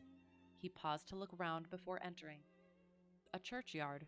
Here, then, the wretched man whose name he had now to learn lay underneath the ground. It was a worthy place, walled in by houses, overrun by grass and weeds, the growth of vegetation's death, not life, choked up with too much burying, fat with repleted appetite. A worthy place. The spirit stood among the graves and pointed down to one. He advanced towards it, trembling. The phantom was exactly as it had been, but he dreaded that he saw new meaning in its solemn shape. Before I draw nearer to that stone to which you point, said Scrooge, answer me one question. Are these the shadows of the things that will be, or are they the shadows of things that may be only? Still the ghost pointed downward to the grave by which it stood. Men's courses will foreshadow certain ends to which, if persevered in, they must lead, said Scrooge. But if the courses be departed from, the ends will change. Say it thus with what you show me. The spirit was immovable as ever. Scrooge crept towards it, trembling as he went, and following the finger, read upon the stone of the neglected grave his own name, Ebenezer Scrooge. It's almost kind of worse that he's pointing downward. Ebenezer Scrooge. Oh, it's his nightcap, I think. The last of the spirits.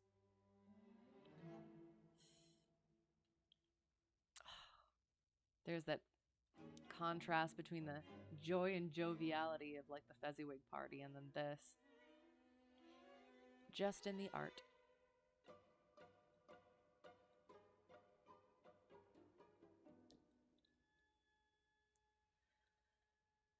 Am I that man who lay upon the bed? He cried upon his knees. The finger pointed from the grave to him and back again. No, spirit, oh no, no. The finger still was there. Spirit, he cried, tight clutching at its robe. Hear me, I am not the man I was. I will not be the man I must have been but for this intercourse. Why show me this if I am past all hope? For the first time, the hand appeared to shake. Good spirit, he pursued, as down upon the ground he fell before it. Your nature intercedes for me and pities me. Assure me that I yet may change these shadows you have shown me by an altered life. The kind hand trembled. I will honor Christmas in my heart and try to keep it all the year. I will live in the past, the present, and the future. The spirits of all three shall strive within me. I will not shut out the lessons that they teach. Oh, tell me I may sponge away the writing on this stone. In his agony, he caught the spectral hand. It sought to free itself, but he was strong in his entreaty, and detained it. The spirit, stronger yet, repulsed him. Holding up his hands in a last prayer to have his fate reversed, he saw an alteration in the phantom's hood and dress. It shrunk, collapsed, and dwindled down into a bedpost. End of Stave 4.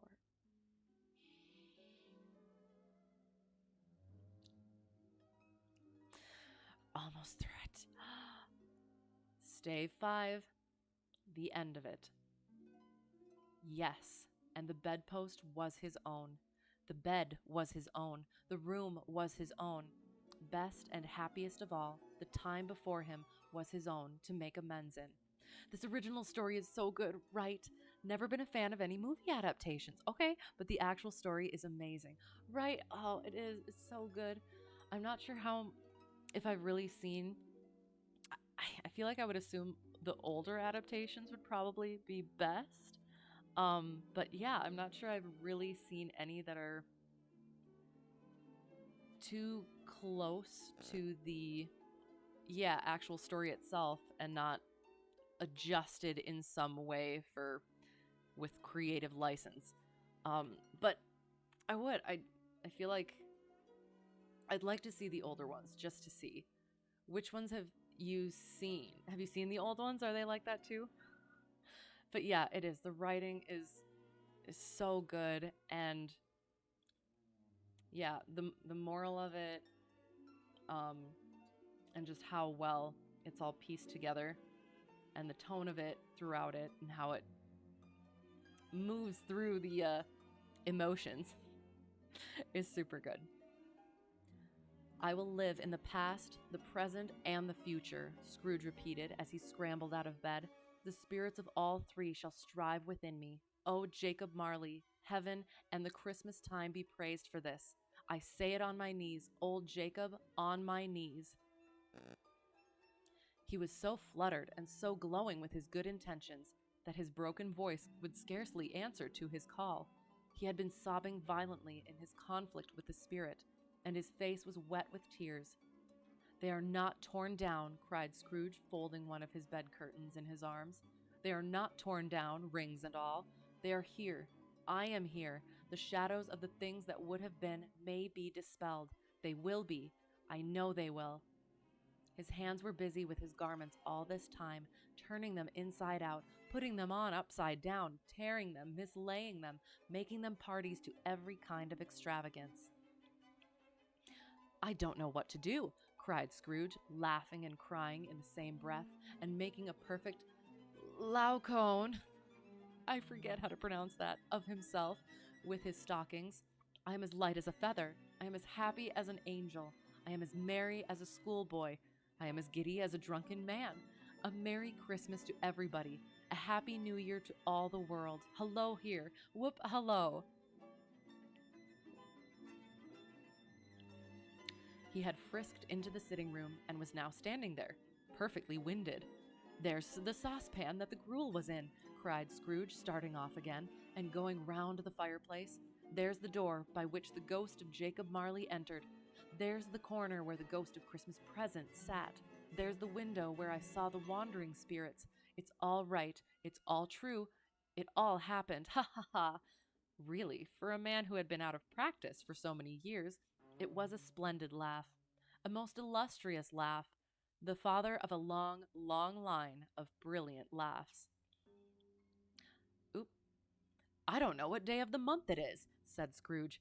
I don't know how long I've been among the spirits. I don't know anything. I'm quite a baby. Never mind, I don't care. I'd rather be a baby. Hello, whoop, hello here. He was checked in his transports by the churches ringing out the lustiest peals he had ever heard. Clash, clang, hammer, ding, dong, bell. Bell, dong, ding. Hammer, clang, clash. Oh, glorious, glorious. Running to the window, he opened it and put out his head. No fog, no mist, clear, bright, jovial, stirring, cold, piping for the blood to dance to, golden sunlight, heavenly sky, sweet, fresh air, merry bells. Oh, glorious, glorious. What's today? Cried Scrooge, calling downward to a boy in Sunday clothes, who perhaps had loitered in to look about him. Eh?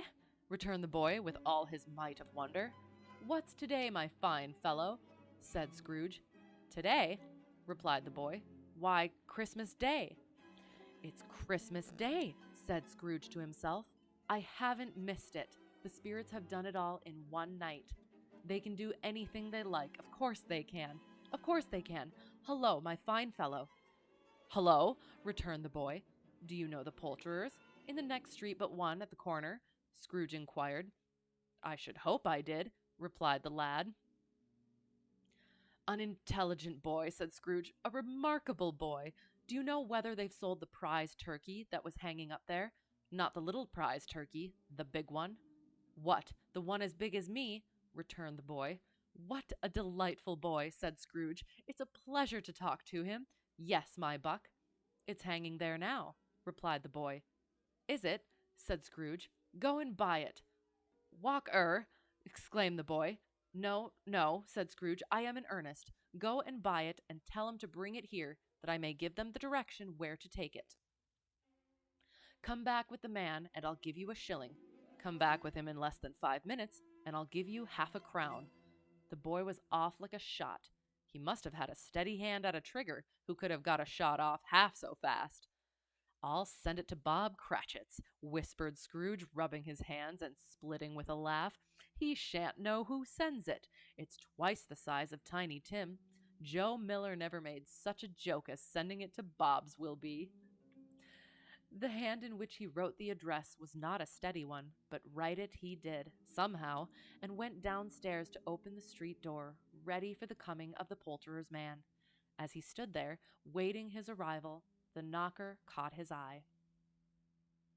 I shall love it as long as I live, cried Scrooge, patting it with his hand. I scarcely ever looked at it before. What an honest expression it has in its face. It's a wonderful knocker. Here's the turkey. Hello, whoop, how are you? Merry Christmas.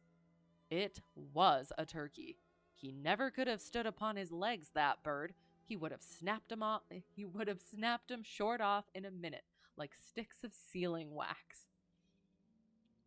Why, it's impossible to carry that to Camden Town, said Scrooge. You must have a cab. The chuckle with which he said this, and the chuckle with which he paid for the turkey, and the chuckle with which he paid for the cab, and the chuckle with which he recompensed the boy were only to be exceeded by the chuckle with which he sat down breathless in his chair again, and chuckled till he cried. Shaving was not an easy task, for his hand continued to shake very much, and shaving requires attention, even when you don't dance while you are at it. But if he had cut the end of his nose off, he would have put a piece of sticking plaster over it and been quite satisfied.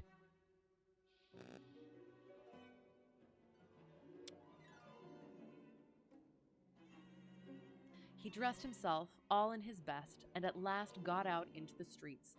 The people were by this time pouring forth as he had seen them with the ghost of Christmas present, and walking with his hands behind him, Scrooge regarded every one with a delighted smile. He looked so irresistibly pleasant, in a word, that 3 or 4 good-humored fellows said, "Good morning, sir. A Merry Christmas to you." And Scrooge said often afterwards that of all the blithe sounds he had ever heard, those were the blithest in his ears. He had not gone far, when coming on towards him, he beheld the portly gentleman who had walked into his counting-house the day before and said, "Scrooge and Marley's, I believe." It sent a pang across his heart to think how this old gentleman would look upon him when they met, but he knew what path lay straight before him, and he took it. "My dear sir," said Scrooge, quickening his pace and taking the old gentleman by both his hands, "how do you do? I hope you succeeded yesterday. It was very kind of you. A Merry Christmas to you, sir." "Mr. Scrooge?" "Yes," said Scrooge, "that is my name, and I fear it may not be pleasant to you. Allow me to ask your pardon, and will you have the goodness—" Here Scrooge whispered in his ear. "Lord bless me!" cried the gentleman, as if his breath were taken away. "My dear Mr. Scrooge, are you serious?" "If you please," said Scrooge, "not a farthing less. A great many back payments are included in it, I assure you. Will you do me that favor?" "My dear sir," said the other, shaking hands with him, "I don't know what to say to such Come here." "Don't say anything, please," retorted Scrooge. "Come and see me. Will you come and see me?" "I will," cried the old gentleman, and it was clear he meant to do it. "Thank'ee," said Scrooge. "I am much obliged to you. I thank you 50 times. Bless you." You don't think you've seen the older black and white movies? Maybe it would be worth a try. I think so. I like to think that the older ones, like the first made ones, are more like to the original. But I don't know. We'll see.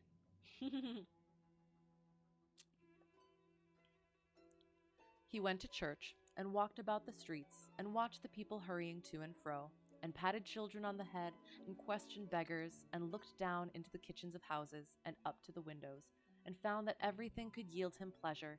He had never dreamed that that anything could give him so much happiness. In the afternoon he turned his steps towards his nephew's house. He passed the door a dozen times before he had the courage to go up and knock. But he made a dash and did it. "Is your master at home, my dear?" said Scrooge to the girl. "Nice girl, very." "Yes, sir." "Where is he, my love?" said Scrooge. "He's in the dining room, sir, along with mistress. I'll show you upstairs, if you please." "Thank'ee, he knows me," said Scrooge, with his hand already on the dining room lock. "I'll go in here, my dear." He turned it gently, and sidled his face in round the door. They were looking at the table, which was spread out in great array, for these young housekeepers are always nervous on such points, and like to see that everything is right. "Fred," said Scrooge. Dear heart alive, how his niece by marriage started! Scrooge had forgotten for the moment about her sitting in the corner with the footstool, or he wouldn't have done it on any account. "Why, bless my soul!" cried Fred. "Who's that?" "It's I, your Uncle Scrooge. I have come to dinner. Will you let me in, Fred?" Let him in? It is a mercy he didn't shake his arm off. He was at home in 5 minutes. Nothing could be heartier. His niece looked just the same. So did Topper when he came. So did the plump sister when she came. So did everyone when they came. Wonderful party, wonderful games, wonderful unanimity, wonderful happiness. but he was early at the office next morning. Oh, he was early there. If he could only be there first and catch Bob Cratchit coming late, that was the thing he had set his heart upon. And he did it. Yes, he did. The clock struck 9. No Bob. A quarter past. No Bob. He was full 18 minutes and a half behind his time. Scrooge sat with his door wide open that he might see him come into the tank. His hat was off. Before he opened the door, his comforter too, he was on his stool in a jiffy, driving away with his pen, as if he were trying to overtake 9 o'clock. "Hullo," growled Scrooge, in his accustomed voice, as near as he could feign it. "What do you mean by coming here at this time of day?" "I am very sorry, sir," said Bob. "I am behind my time." "You are?" repeated Scrooge. "Yes, I think you are. Step this way, sir, if you please." "It's only once a year, sir," pleaded Bob, appearing from the tank. "It shall not be repeated. I was making rather merry yesterday, sir." "Now I'll tell you what, my friend," said Scrooge. "I am not going to stand this sort of thing any longer, and therefore," he continued, leaping from his stool and giving Bob such a dig in the waistcoat that he staggered back into the tank again, "and therefore I am about to raise your salary." Bob trembled and got a little nearer to the ruler. He had a momentary idea of knocking Scrooge down with it, holding him and calling to the people in the court for help and a straight waistcoat. "A Merry Christmas, Bob," said Scrooge, with an earnestness that could not be mistaken, as he clapped him on the back. "A merrier Christmas, Bob, my good fellow, than I have given you for many a year. I'll raise your salary and endeavor to assist your struggling family, and we will discuss your affairs this very afternoon over a Christmas bowl of smoking bishop, Bob. Make up the fires and buy another coal scuttle before you dot another I, Bob Cratchit." Oh, and there they are sitting together. Aw. That's so good, just the way that came about. Aww. Scrooge was better than his word. He did it all, and infinitely more. And to Tiny Tim, who did not die, he was a second father. He became as good a friend, as good a master, and as good a man as the good old city knew, or any other good old city, town, or borough in the good old world. Some people laughed to see the alteration in him, but he let them laugh, and little heeded them, for he was wise enough to know that nothing ever happened on this globe for good at which some people did not have their fill of laughter in the outset, and knowing that such as these would be blind anyway, he thought it quite as well that they should wrinkle up their eyes in grins as have the malady in less attractive forms. His own heart laughed, and that was quite enough for him. He had no further intercourse with spirits, but lived upon the total abstinence principle ever afterwards. And it was always said of him that he knew how to keep Christmas well, if any man alive possessed the knowledge. May that be truly said of us, and all of us. And so, as Tiny Tim observed, God bless us, every one. Ah, so good.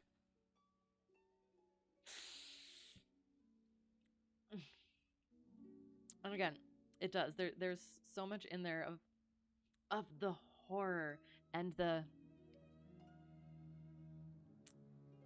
negativity and the the ugly, the bad, whatever, that it really does give that contrast and just makes it all the better.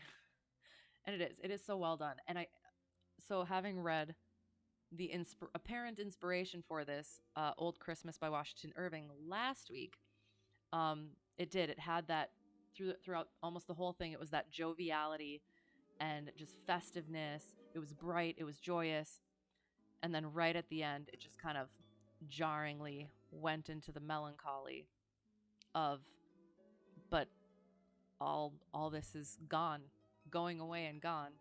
And this one also did that, but then it did come back with that happy ending, which is probably a little bit more more palatable, which is probably why this is more the classic than the other one. But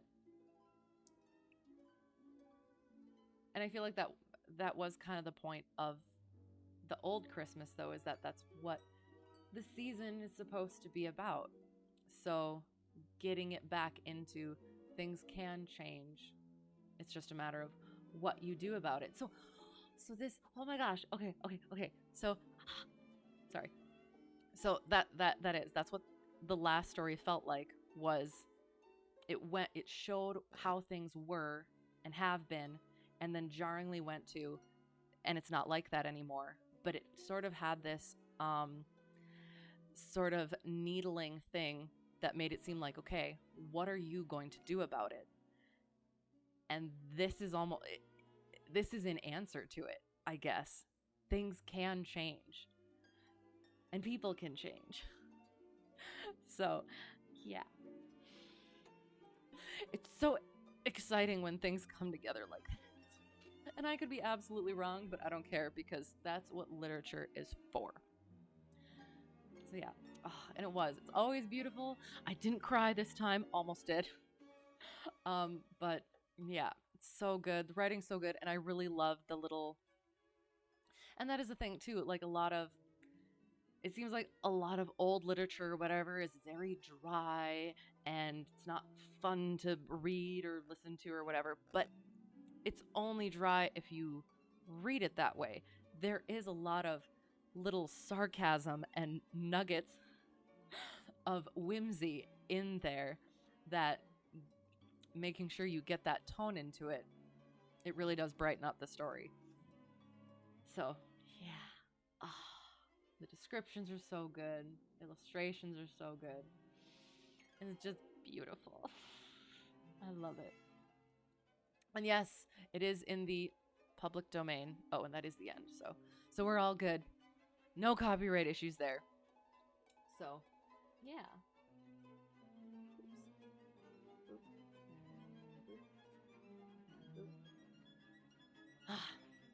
yeah.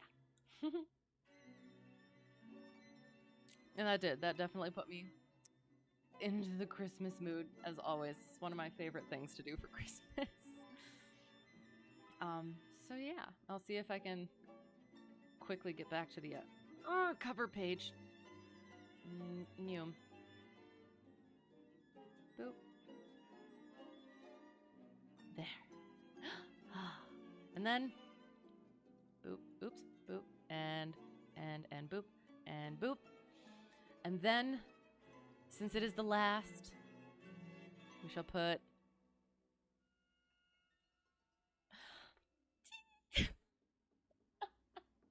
oh, it makes me so happy.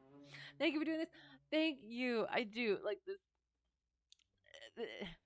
Honestly, this is like it's a thing that I do. I really enjoy doing, and I enjoy sharing it. So I'm happy that you also enjoying it.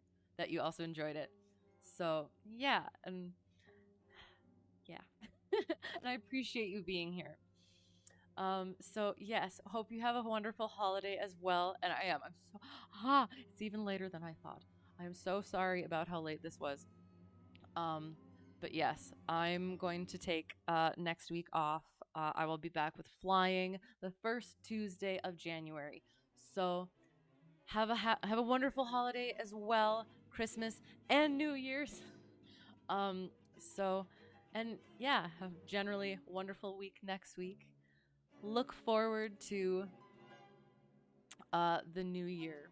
So, yeah. To whoever got lost and found their way here or found their way back, thank you so much for being here again. I really appreciate it. I had a really good time as always, and I hope you did as well. You're up early on Friday today instead of late on Thursday yesterday, so this is fine. I'm so sorry. Oh, okay. So, yeah. Yeah. If you say it that way. All right. So yes, I will. I'll let you get to bed. Hope to see you again soon. Have a great whatever it's going to be for you. Good night. Good night. Merry Christmas. Happy New Year. And God blesses everyone, in the words of Tiny Tim. So thank you again so much, and bye.